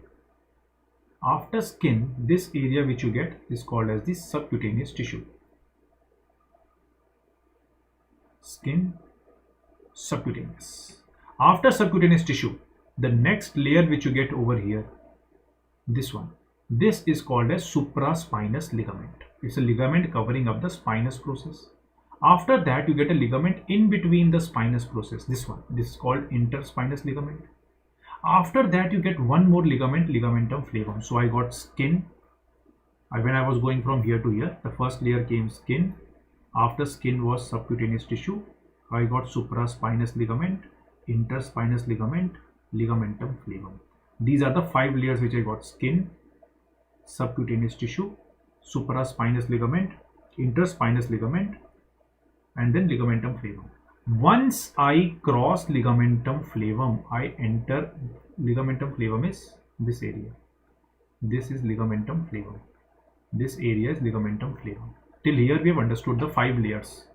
After that, the next layer that you get in the patient, this is what is called as epidural space, the red colored. This is epidural space. So this is our epidural space, right? Here you can see that in yellow. This is the epidural space. It comes after ligamentum flavum. I haven't reached spinal as yet. After the epidural, then you will find one small layer here. This is the dura, and next to the dura chipka hua arachnoid, the meninges. So therefore you get the dura and the arachnoid stuck to each other, and after that the area after arachnoid is called as the subarachnoid space, which contains the CSF. So CSF is coming after the arachnoid, hence it is called as the subarachnoid space. Epidural space is outside of the dura, hence it is called outside of the dura. Epidural means extradural, outside of the dura. Okay, so now when I am giving spinal, I am going to cross skin, ligamentum, subcutaneous tissue, supraspinous ligament, interspinous, ligamentum flavum. I'll cross epidural, I'll cross dura, I'll cross arachnoid, and I'll reach CSF. And this is why I'm giving the drug. When I'm giving spinal anesthesia to a patient, my drug is deposited here. The local anesthesia drug gets deposited in the CSF, and that is why CSF is a subarachnoid block. But what happens is, if I'm giving epidural, I'm not going to puncture the dura.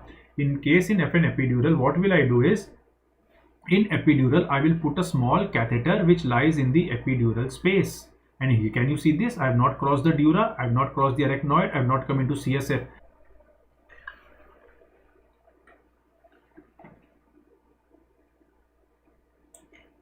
Okay now? I know lagging. अब ठीक है? Everyone okay?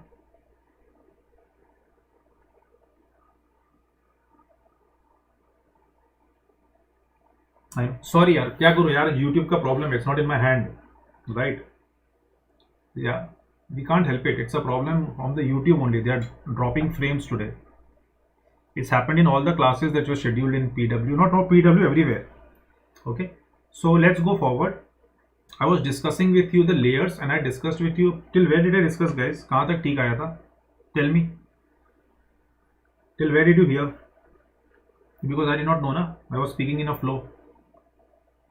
कहाँ तक समझ में आया तुम लोगों को, ये बताओ. जो नहीं समझ में आया वो बताओ. Waiting for your answers. Let me know.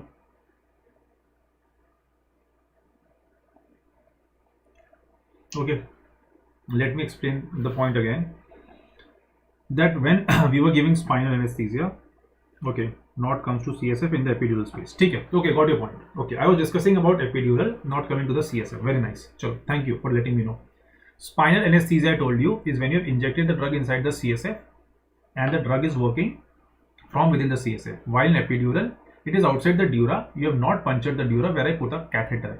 And because I put a catheter, I can give medicine whenever I want. So that is why epidural is more commonly used for analgesia or pain relief, while spinal is more commonly used for getting a surgery done, right? Cesarean section, anal surgery, perineal surgery, lower limb surgery, okay, knee replacement, or anyone having a fractured foot, tibia, fibula, okay, कोई भी problem हुआ in the lower limb, lower abdominal, hernia surgery, spinal, right? Here the drug is given inside the CSF. But because you have punctured the dura, you cannot puncture the dura again and again. Dura is meninges. You can't be puncturing it. There can be bleeding from there. There can be headache. Sorry, there can be CSF loss leading to headache. Other problems taking place from there. All right, and that is why this is normally given as a single shot, while epidural we insert a catheter. All right, I think this is clear to you, and this is what I wanted to discuss. That spinal anesthesia is speaking of injecting the LA in the CSF in the subarachnoid space, while epidural injection is injection of LA in the epidural space. Right? IVRA also discussed with you. These are the types of regional anesthesia. Hopefully the points have become slightly clear to you. All right. Now, Dr. Basit says everything clear. Thank you guys. Thank you. Right. So when we speak of nerve block. So nerve block में क्या होता है? This was not a nerve block means you're giving it at some area. Right. Here you're giving the drug near a area. That's a nerve block. Once again.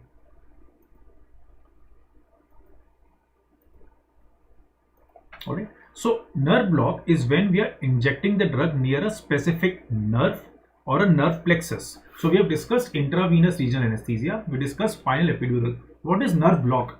When you are injecting the drug near a plexus, like for example here, if you inject a drug over here, right, you inject the drug near this area. So you can't see the nerve. Always remember there is vein, artery, nerve, right? So wherever you can palpate, remember the nerve is going to be close by to the artery.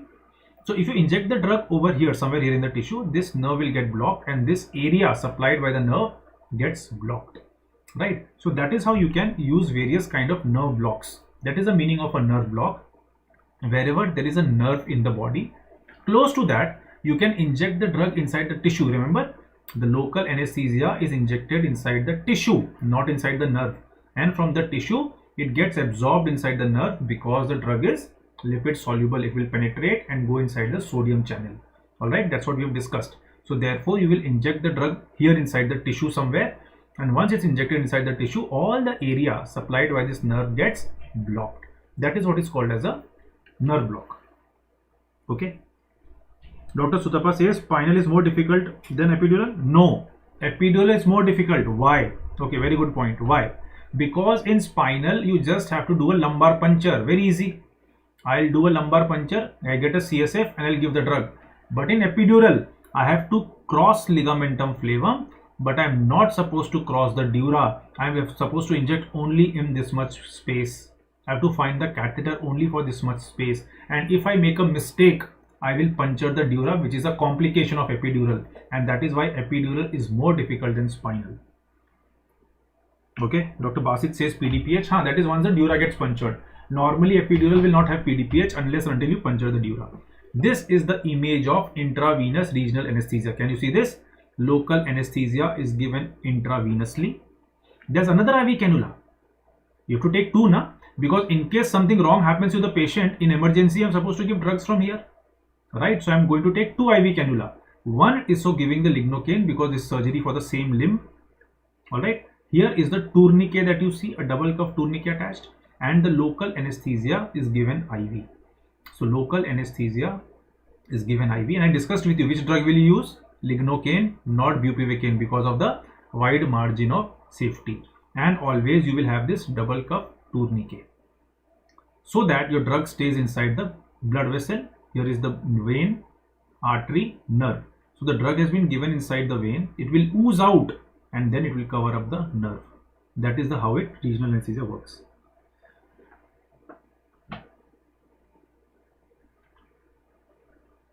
Dr. Medha Sharma ने पूछा, in case of asthma, which is most preferable anesthesia? Regional.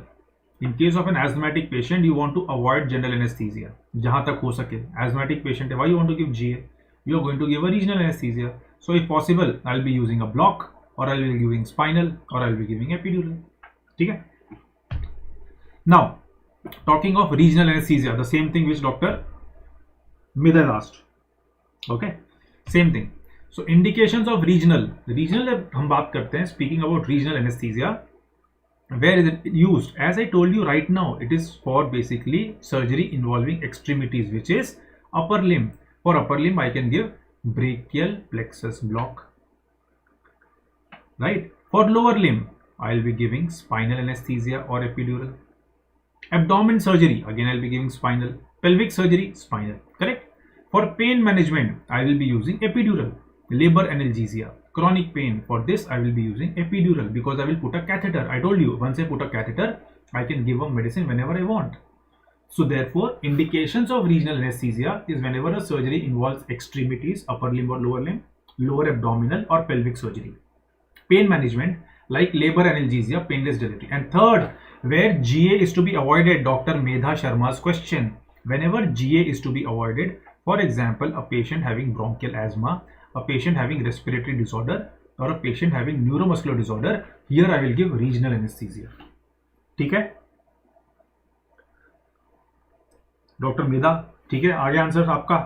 Doctor Basit is asking me in epidural you need to be conscious about dura puncture. Yes, you have to be careful, Dr. Basit, very careful. By chance dura puncture हुआ, it's going to be very difficult for the patient because in spinal the needle used is very thin like this. In epidural, it's a huge thick needle which you use. Epidural needle is much more thick. Remember, you have to pass a catheter. So epidural needle is much more thicker.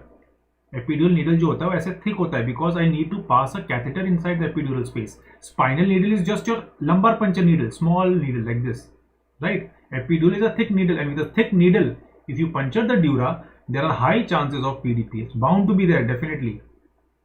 ठीक है, doctor पास है? Sir, why pain management give epidural? Dr. Sutapa.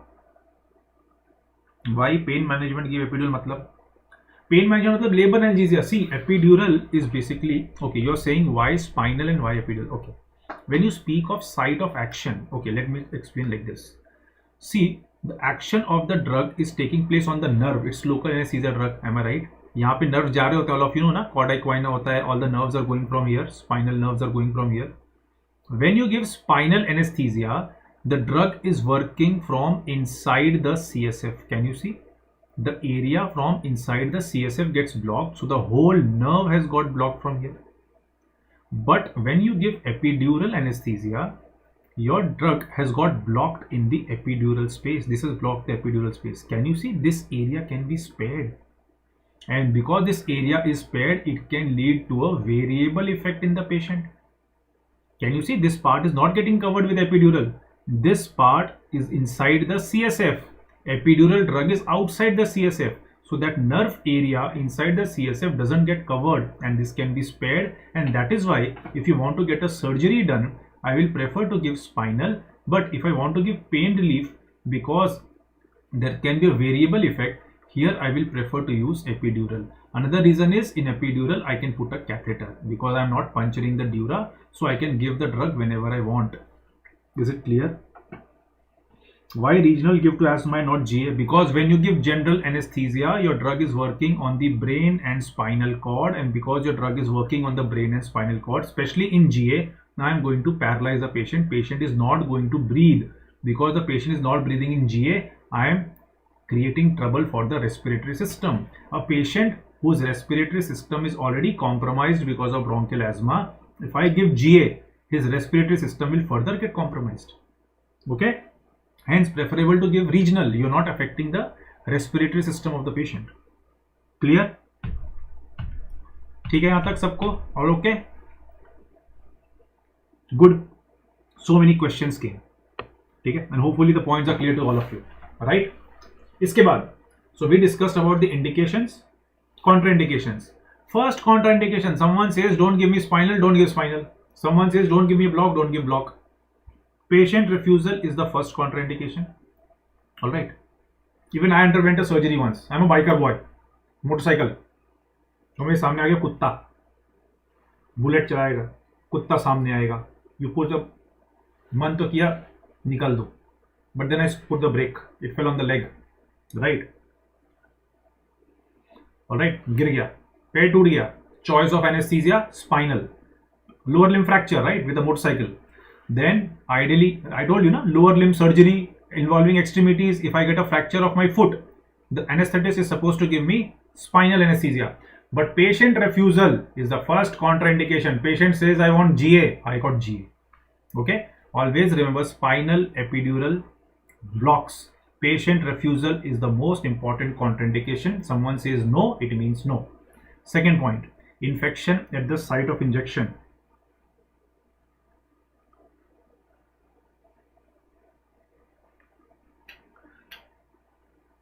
अरे यार तुम लोग ने मेरा दिन बना दिया सब लोगों ने. Thank you guys, thank you so much. Oh, I love the comments.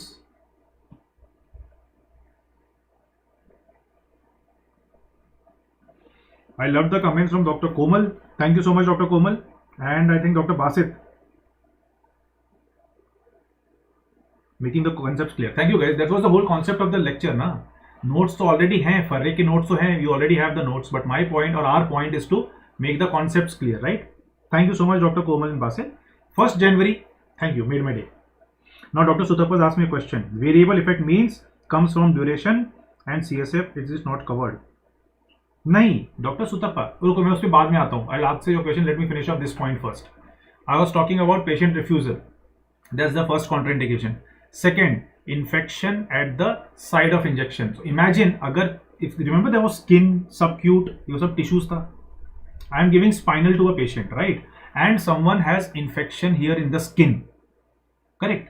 And I am going to give spinal through the skin infection. Don't you think it's going to go inside the dura, meningitis, right? And that is why that becomes the next second most important contraindication. Don't give it, right?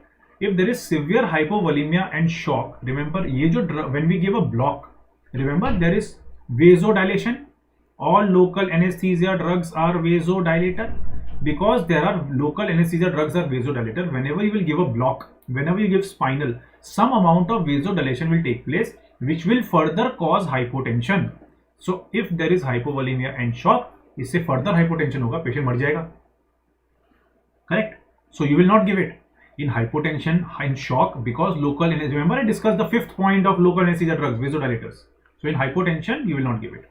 And then coagulopathy and bleeding disorders में problem is high chances of bleeding, which can lead to hematoma formation and which can lead damage the nerves also, right? The high chance of bleeding leading to hematoma formation. This become contraindications. Not to give regional. Dr. Sutapa's question, variable effect क्यों है? Variable effect इसके लिए है that if I am giving the drug, I told you ना, skin, subcutaneous tissue, supraspinous ligament, interspinous ligament, ligamentum flavum, I come to the epidural space, I go to the dura, I come to the arachnoid and then to the CSF. CSF के अंदर nerve है, right? यहाँ पे spinal cord जा रहा था, यहाँ से nerve निकल रहा है, the nerve is going out like this. When I give a drug in the spinal anesthesia, the drug gets covered from here, right? From inside the CSF. All this area has got covered. Can you see completely? But if I am giving a drug in the epidural space, here is the nerve going in the epidural space. So if I am giving a drug only in the epidural space, can you see this area has got spared? ये वाला जो area is not got blocked. This area has got spared.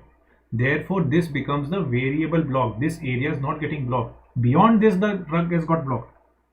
Is it clear, Dr. Sutapa?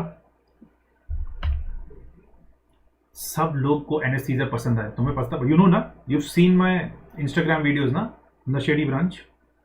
Otherwise, you see it. See my Instagram. My Instagram is dr.vinish. Let me share that. एक बार देख लेना. I've explained about the branch.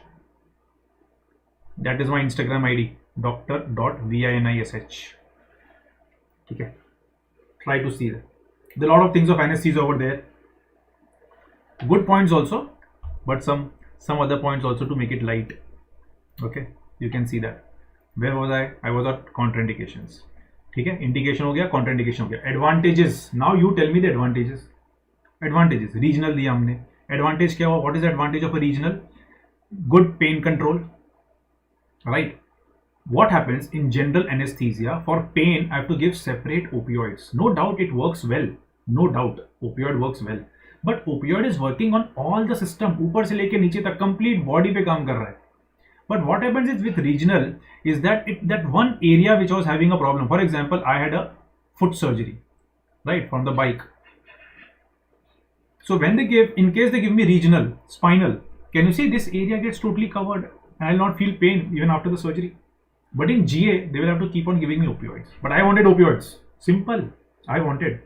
So I took for GA. Okay. But otherwise, if you give regional anesthesia or spinal anesthesia, there is effective pain control, well managed pain. You get less systemic side effects when compared to GA. Why? Because it is working on the peripheral nervous system compared to GA, which is working on the central nervous system, brain and spinal cord. And remember, opioids itself can cause so much nausea, vomiting, constipation. You are aware, na? Constipation, urinary retention, respiratory depression, sedation. All these are problems also. They are good points also of opioids, right? But there can be complications as well. So the use of regional anesthesia helps you to decrease the opioid requirement, and it allows for faster recovery and early ambulation. Patient does not feel the pain, so it helps that. Complications. When you have given the drug near the nerve, there can be a nerve injury. As I discussed with you, you're depositing the drug near the nerve, so there can be a direct nerve injury possible, which is called neuropathy.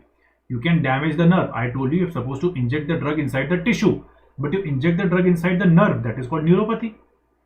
Who's telling you to inject inside the drug, inside the nerve? We told that you're supposed to inject local anesthesia in the tissue, not in the nerve. This is called nerve damage. Okay, nerve damage. All right, so nerve injury can take place. As I said, hematoma. All right, hematoma. One second here. All right, hematoma formation, which I told you, and infection wherever you injected the drug. And by chance your drug is going to the blood vessel, there may be systemic complications, or there are a huge amount of drug which goes inside. Remember, my drug was supposed to act only at the nerve, but along with the nerve there is also going to be blood vessel. So my drug is going to work at the blood vessel also. I mean, it's going to go to absorb, and by chance I inject in the blood vessel, systemic complications. Same thing that will happen in regional also. So I may get hypotension, bradycardia, and systemic toxicity, right? And specific to spinal anesthesia, I told you, you will get post-dural puncture headache. Why? Because in spinal anesthesia, what we have done is we have punctured the dura. So once you have punctured the dura, can you see? If I punctured the dura over here, this dura puncture in spinal, I have given spinal anesthesia to the patient. I punctured the dura, my drug has gone inside the CSF, which we've discussed all this. But this dura we have left over a dural rent, like hole. This is a dural hole. From the dural hole, there is the leak of CSF. A CSF loss or leak takes place. And this basically leads to stretch of the meninges. Can you see dura will get stretched now? Because there is loss of CSF, and CSF is how much? 75 ml in the spinal area, 75 ml in the brain. So out of 75 ml, imagine the CSF is losing. You're losing the CSF, losing the CSF. This is going to stretch the meninges, and the stretch of the meninges is what causes the headache. Is it clear? Stretch of meninges is what causes the headache in the patient. That is specific to spinal anesthesia. It's not seen with epidural, because in epidural you don't puncture the dura. In epidural you are outside the dura, so ideally in epidural you're not supposed to be getting the headache. In spinal it is possible. That spinal headache is also called as post lumbar puncture headache. This post-dural puncture headache is not just post-spinal headache. It is also called as post-spinal headache or post-lumbar puncture headache. That may be seen. Okay. See, headache is because of the loss of CSF. You have punctured the dura. From the dura, you are getting, there's a dural rent or a dural hole which is left. Right, वो hole रहेगा तो वहाँ से CSF leak करेगा ना. CSF is going to leak here, CSF is going to leak here, and that loss of CSF is decreasing or CSF volume, and because the CSF volume is decreasing because of the leak, it stretches the meninges. So here are the meninges. These meninges will get stretched, and the stretch of the meninges causes the headache. Clear? Previous cesarean skin grafting completed but now not given. Doctor Sutapa I didn't get this question of yours. उसको थोड़ा सा explain करो कि CS और skin grafting का क्या था. I did not get that. Okay, the other point I have explained it out to you. Clear? The last part, the short note that we are supposed to discuss, the third one, which is short note on daycare anesthesia, right? So one short note of regional is done, a major question of local anesthesia done, and now I'll discuss daycare. कोई और doubt होगा तो I'll try to clear after that. Daycare anesthesia. So daycare, remember when we speak of daycare anesthesia, remember daycare is basically, this again a short note which is asked in the exam, and all these notes are already available with the Farre notes. So daycare anesthesia का मतलब होता है you are supposed to give anesthesia for a procedure in a patient who is admitted on the same day, treated on the same day, मतलब surgery happened on the same day, and discharged on the same day. No overnight hospital stay. If I'll give you a simple example, Simple example, you can think of someone coming for a cataract surgery, someone who has come for suturing of a suturing taking place in the hand, or someone who has come for a MTP procedure or suction evacuation or dilatation curettage, something like that. Okay, all these procedures you will see are small procedures. All right, okay. So you're not going to get any major surgery. For example, someone comes for a renal transplant, you can't say go home today. Not possible, no? It's not possible. Someone coming for a cardiac surgery, someone coming for a neurosurgery. Yes, there may be few things, but major surgeries you can't send the patient home that day where you have to observe the patient. So this is going to be a major procedure. So something like a cataract, you must have seen anyone in the house or some uncle, some auntie undergoing a cataract. You must have seen they went in the morning, by afternoon or evening they were back home, right? So cataract surgery, suturing, MTP, these are the procedures where patient gets admitted, treated, discharged on the same day. No overnight stay, right? So basically we are supposed to think of simple procedures, right? Not any major procedures, less post-operative complication, like you have to see that the asthmatic patient was there, no? Unnecessarily the patient should not land up in a respiratory problem. There should not be any airway compromise in that patient, or they should not have so much pain that cannot be controlled. Like someone, you make someone undergo surgery and you send the patient home and he's having so much pain that cannot be controlled. Why? If a patient is in hospital, I can always take IV and give as many opioids as I want under my supervision, right? But at home you can't give opioids. Respiratory depression, not everyone is Kabir Singh, na, that they get morphine at home, okay?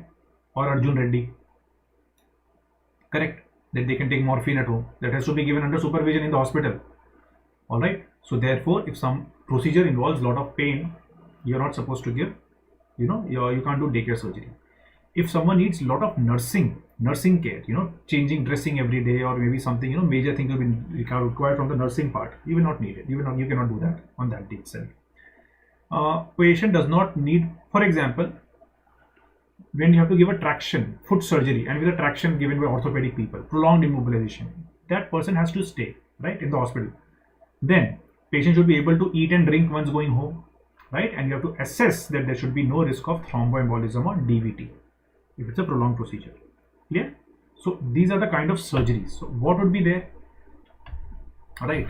So what are the features and what are the surgeries that we'll undergo? So have you understood what kind of surgery the patient can undergo? So based on that, we will take patients who are only ASA grade 1 and 2.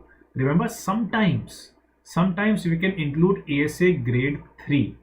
ASA grade 3, guys, is a classification of anesthesia of patients based on their medical illness.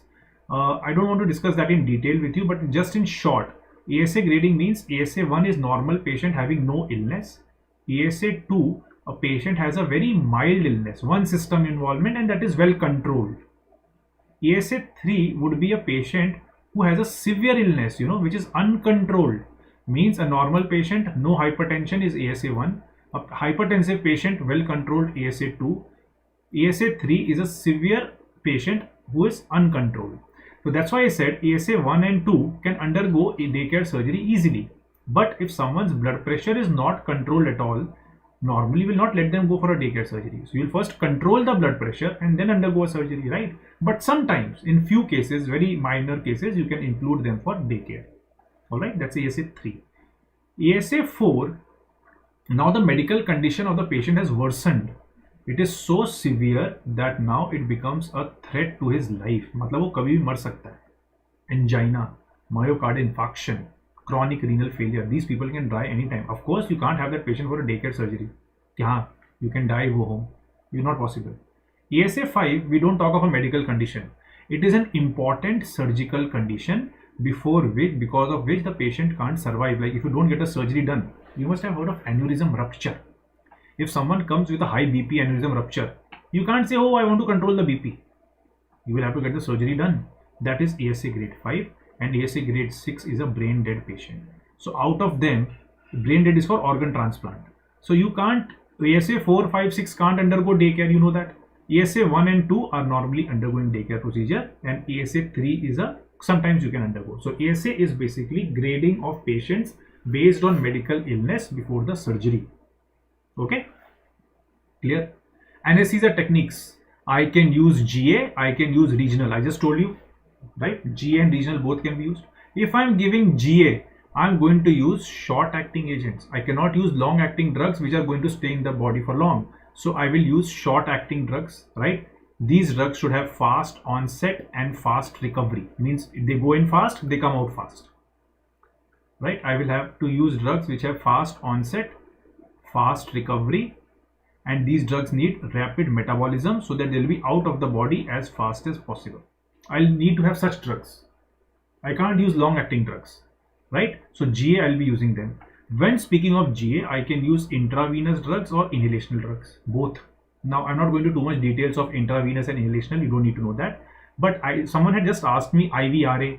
So remember, if I'm not using inhalationals, and for GA I use only IV drugs, like I will use propofol in the patient, right? IV drugs means, I'm just giving examples. I will give a combination of propofol, I will use midazolam, I will use succinylcholine or mivacurium, and I will give this patient fentanyl for pain relief. These 4 drugs, do you see, propofol is given IV, midazolam is given IV, mivacurium or succinylcholine is given IV, and fentanyl is given IV. So can you see, only IV drugs are given. So in case of IV anesthesia, if only IV drugs are used, उसको बोलते हैं total intravenous anesthesia, TIVA. Okay, is this clear? TIVA का मतलब होता है total intravenous anesthesia, means I am not going to use a inhalational agent. I am not using inhalational for GA. That's a separate thing. So this was about general anesthesia where I don't use inhalational. I'm just giving IV drug. This is called anesthesia technique. So I can use GA, I can use regional. And regional का मतलब होता है there can be local infiltration, all that thing will come inside the regional part itself. What is the advantage of daycare? See, the daycare patient will go home the same day, which means the cost to the healthcare system and the hospital is less.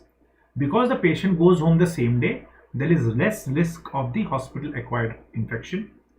Faster recovery of the patient can take place, and quicker return to daily life. So many people, see, we go to the hospital every day. It's our job. It's, we like it and we like to be in the hospital. Not everyone would like to be in the hospital forever, right?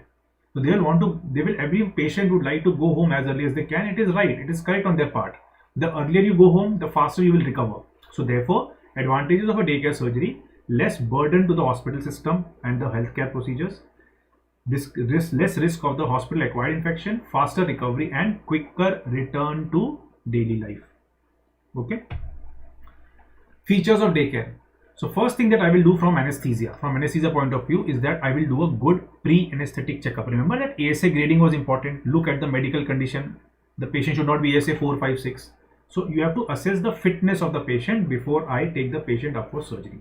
I have to give a clear fasting guidelines: 2 hours for clear liquid, 4 hours for breast milk, 6 hours is for normal light meal, 8 hours is for a heavy meal. Now, any patient, you will not say tomorrow is your surgery, eat chicken, mutton, paneer and come. So you will not say 8 hours. So routinely what you say is 6 hours for light meal and 2 hours for clear liquid. Okay, that is what is the instruction given to the patient. So pre-operatively, I do a proper PAC. I assess the fitness of the patient. I explain the patient the fasting guidelines, and we will plan about the anesthesia, whether I want to give GA or whether I want to give regional, and what about the recovery and how about the discharge. We'll discuss that also with the patient in the pre-operative part. When I speak of intraoperative, I will be doing proper monitoring of the vitals, which I do for all the procedures. So that's important here also. Because this patient has to go home, remember, I will not use long acting opioids like morphine. If you give morphine, remember the action of morphine. In fact, respiratory depression can happen up to 24 hours after morphine. He's gone home after morphine, he can get respiratory depression at home. So therefore, long acting opioids are to be avoided, and therefore we prefer to use fentanyl or short acting ones. Okay.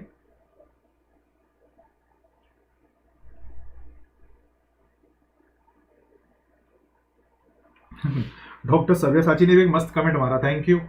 I have never seen a tutor online. Thank you, Dr. Sabyasachi. Your sentence. Thank you. Okay, I've never seen such a tutor online who ain't getting annoyed after being bombarded by these much questions while you rather explaining it one by one. You're truly the best, sir. Thank you. Thank you so much. You guys made my day. Thank you so much. Okay. Okay. Hopefully, I want you guys to understand the points. Na? That's the whole thing about it. So thank you so much. As I was discussing, coming back to the question. There's one question I still want to answer, but Dr. Sutapa, I haven't seen your question yet. Let me finish off this point, then I'll go there. Okay. Let me finish off the discussion first. Now, we were discussing about the intraoperative care where I discussed about the monitoring of vitals. I discussed about the use of opioids. You're not supposed to use long-acting opioids because this patient has to go home. And then I need to discuss the pain management also. Bhai, wo ghar jayega, so who will take care of the pain? So I will have to ensure that there is good pain management. And remember, the most common complication after daycare surgery is post-operative nausea, vomiting. Because if I use general anesthesia drugs, they all cause nausea, vomiting. All of them, most of them, and therefore I need to discuss about prevention because I'll have to see that the patient does not have post-operative nausea, vomiting. Otherwise, he can't go home. He'll have to be admitted if he has so much nausea, vomiting, right? So this is important for me intraoperatively so that post-op the patient does not have nausea, vomiting. PONV matlab post-operative. So I will need to take care of the medicines intraoperatively so that post-operatively does not get nausea, vomiting. Okay. So intra-op medicines have to be given in such a way or the ones which do not cause lot of vomiting later on. Discharge. You will discharge this patient. Okay. You will discharge this patient.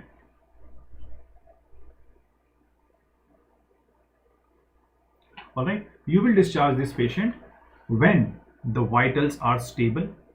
Okay. Patient has the ability to walk. Patient can walk and go home. Right. He can walk because this is a daycare procedure. He is able to walk. He is able to drink fluids. He can pass urine without difficulty. See if he is unable to urinate, because if I am giving drugs like opioids, remember urinary retention is a side effect of opioids. You studied that in pharmac. So if I give a drug which causes urinary retention, again he can't go home. So we will have to assess that his vitals are stable because he's going home. He is able to walk. He is able to drink fluids properly. He is able to drink fluids. He is able to urinate without difficulty, and he does not have much pain, nausea, vomiting or dizziness. If any of this is there, we will tell him to stay back in the hospital. And the most important point, if there is no adult who can take him home, we will not send him home because there has to be an adult who can take the patient home properly. Right? This patient has undergone a surgery. He's undergone not a small procedure, it's a surgery. Yes, it is a small, comparatively a small surgery, but still he's undergone a surgery. He's got anesthesia drugs. Right, so there has to be someone who escorts him properly to his house. Okay, so that is one of the most important things. Stable vitals, ability to walk properly, drink fluids, urinate properly without difficulty, no pain. Right, excessive pain should not be there. Some pain to hota hai na. We tell the patient, right, thoda bahut dard to hoga. Yes, thoda bahut to theek hai, but too much nahi hona chahiye. No nausea, vomiting or dizziness. Right, and presence of some adult patient who can escort this patient home. Now, which procedures are the ones which undergo? What are the applications? So surgical procedures, I'm just giving examples of that. What procedures you will undergo? Hernia can be done. In fact, nowadays, guys, local infiltration is also used for hernia. Not just spinal or, GA or something like that. Even local infiltration, kind of local area. That nerve block that I was talking, that nerve block can be given and the patient can be sent home after hernia. Most of you must have seen hernia patients getting admitted in the hospital. If you have worked in the hospital, you must have seen, and they are there in the hospital for 3 days. They get discharged on the 3rd or the 4th day. But nowadays they are coming towards daycare also, where we can send the patient home the same day. So hernia can be there, circumcision, cataract or laparoscopic sterilization. Sometimes laparoscopy, just small laparoscopic procedure patients can be sent home the same day. Even hysteroscopy, you must have heard in gynac, there is something called as hysteroscopy. So laparoscopic sterilization, hysteroscopy, these patients go home the same day. Diagnostic procedures like colonoscopy, endoscopy, bronchoscopy, cystoscopy, all these patients can go home the same day.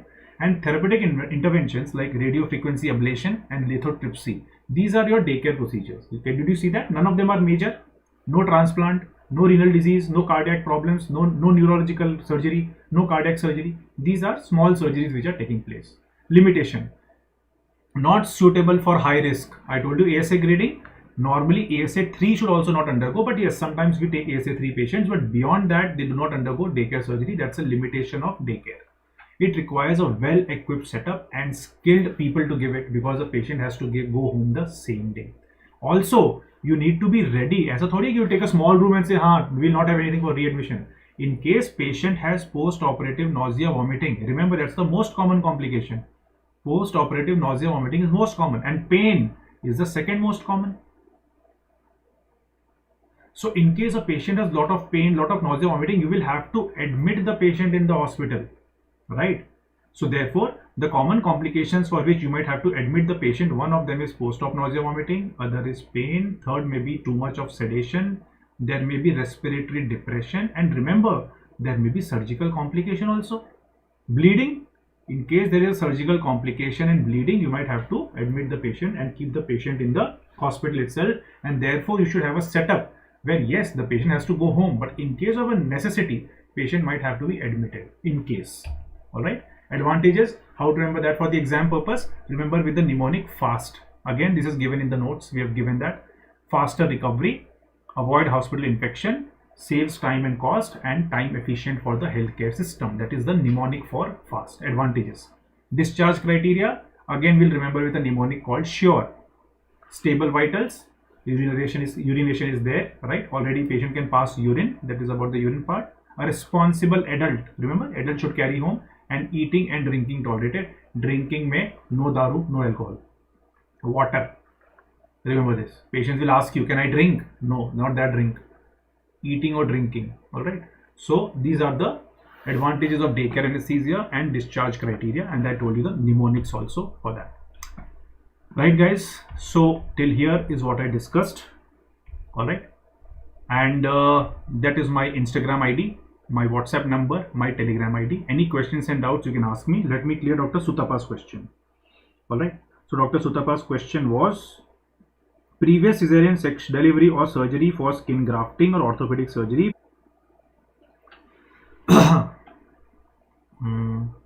Connected. All okay? Yes, all okay. Now let me come back. Okay, so I have some questions now. So Dr. Sutapa, okay, me too joined after medicine.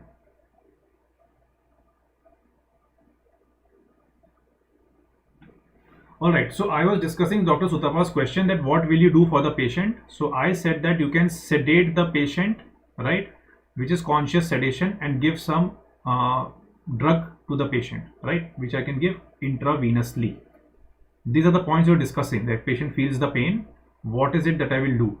So I can sedate the patient, right? Second part, I said I can give general anesthesia to the patient. Again, I can give IV drugs and put the patient to sleep.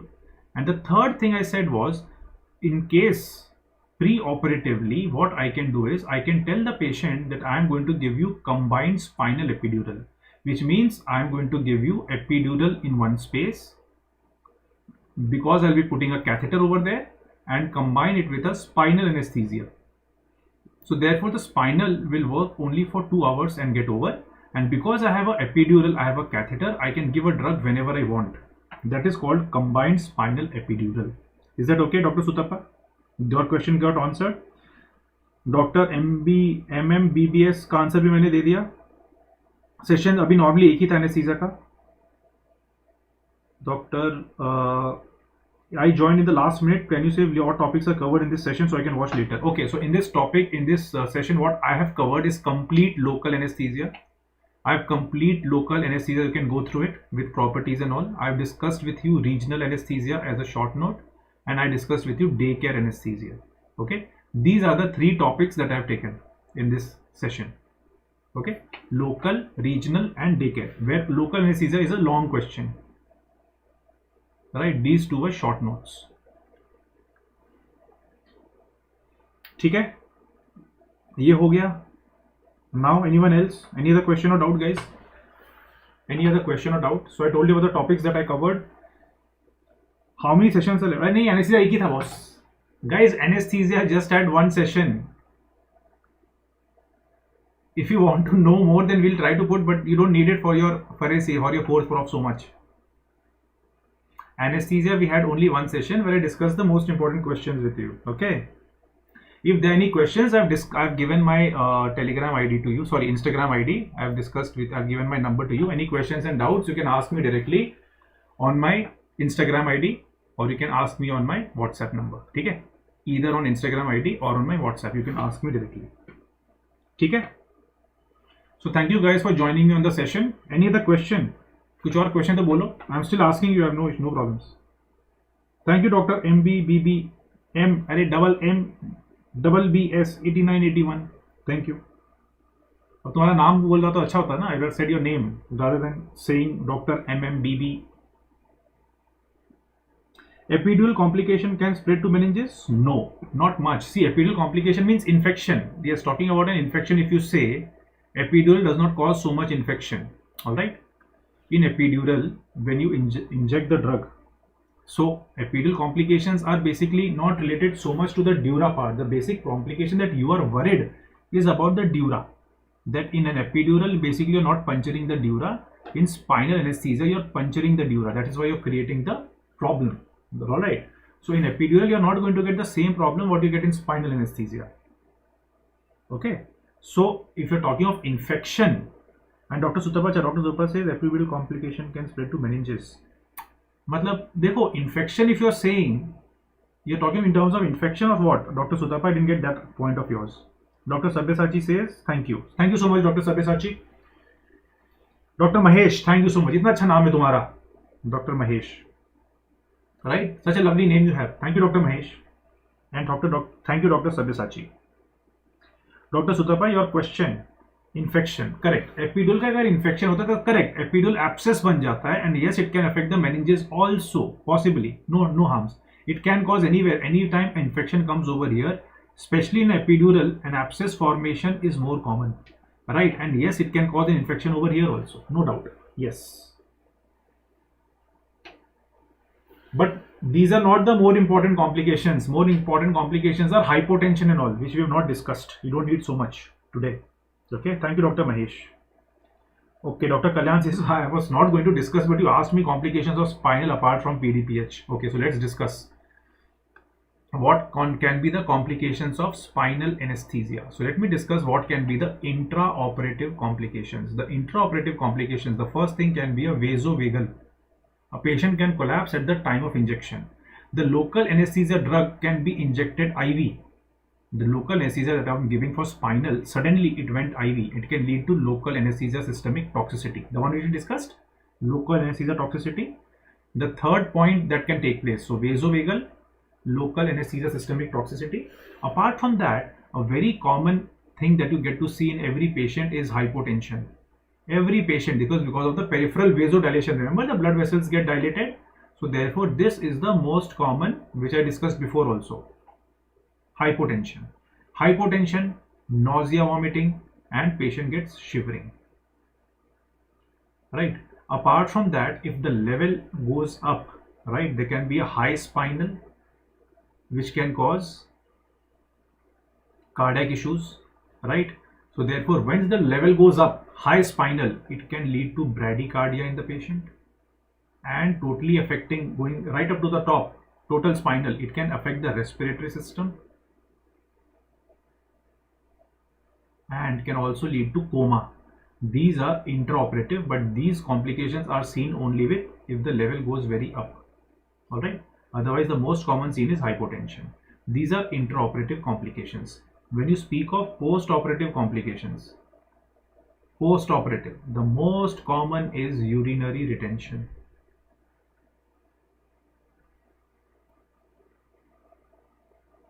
Urinary retention. Apart from that, you can get in the patient infections, which is meningitis, arachnoiditis. There can be, some damage to the surrounding structures, which can be nerve damage. There can be damage to the blood vessel, trauma to the blood vessel. With this also, many other things can take place. I'm just writing it in short. Nerve damage and blood vessel damage. These both can cause paraplegia, and you can get post-dural puncture headache. This is the most common delayed complication.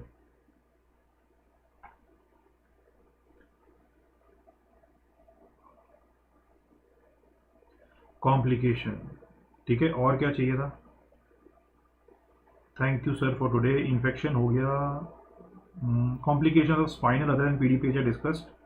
Doctor Bollywood under 01, ये कौन है? AIDS, AIDS, AIDS for what? Intubation,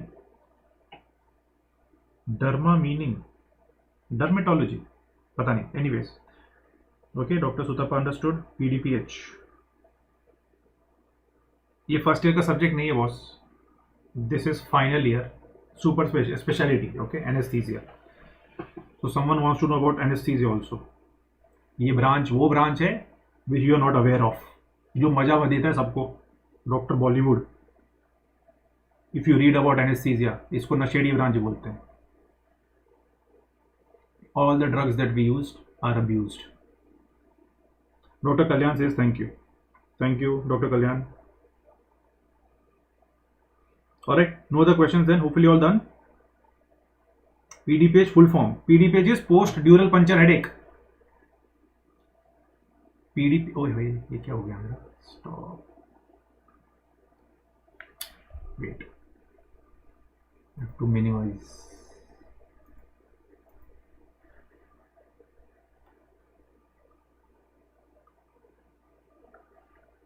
PDPH means post dural puncture headache, post dural puncture headache। Clear?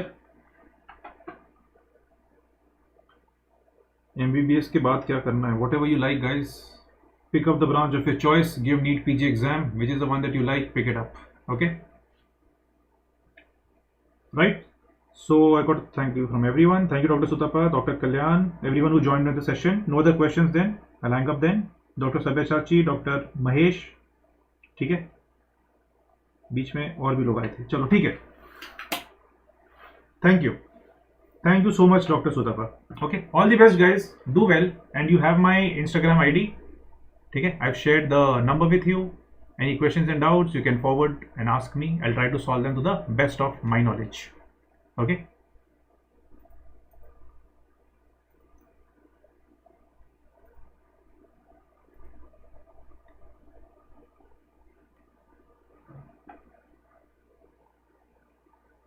okay, chalo, take care guys, all the best। Any questions and doubts, I've shared the number and Instagram। Okay, bye bye, good night, and happy new year to everyone।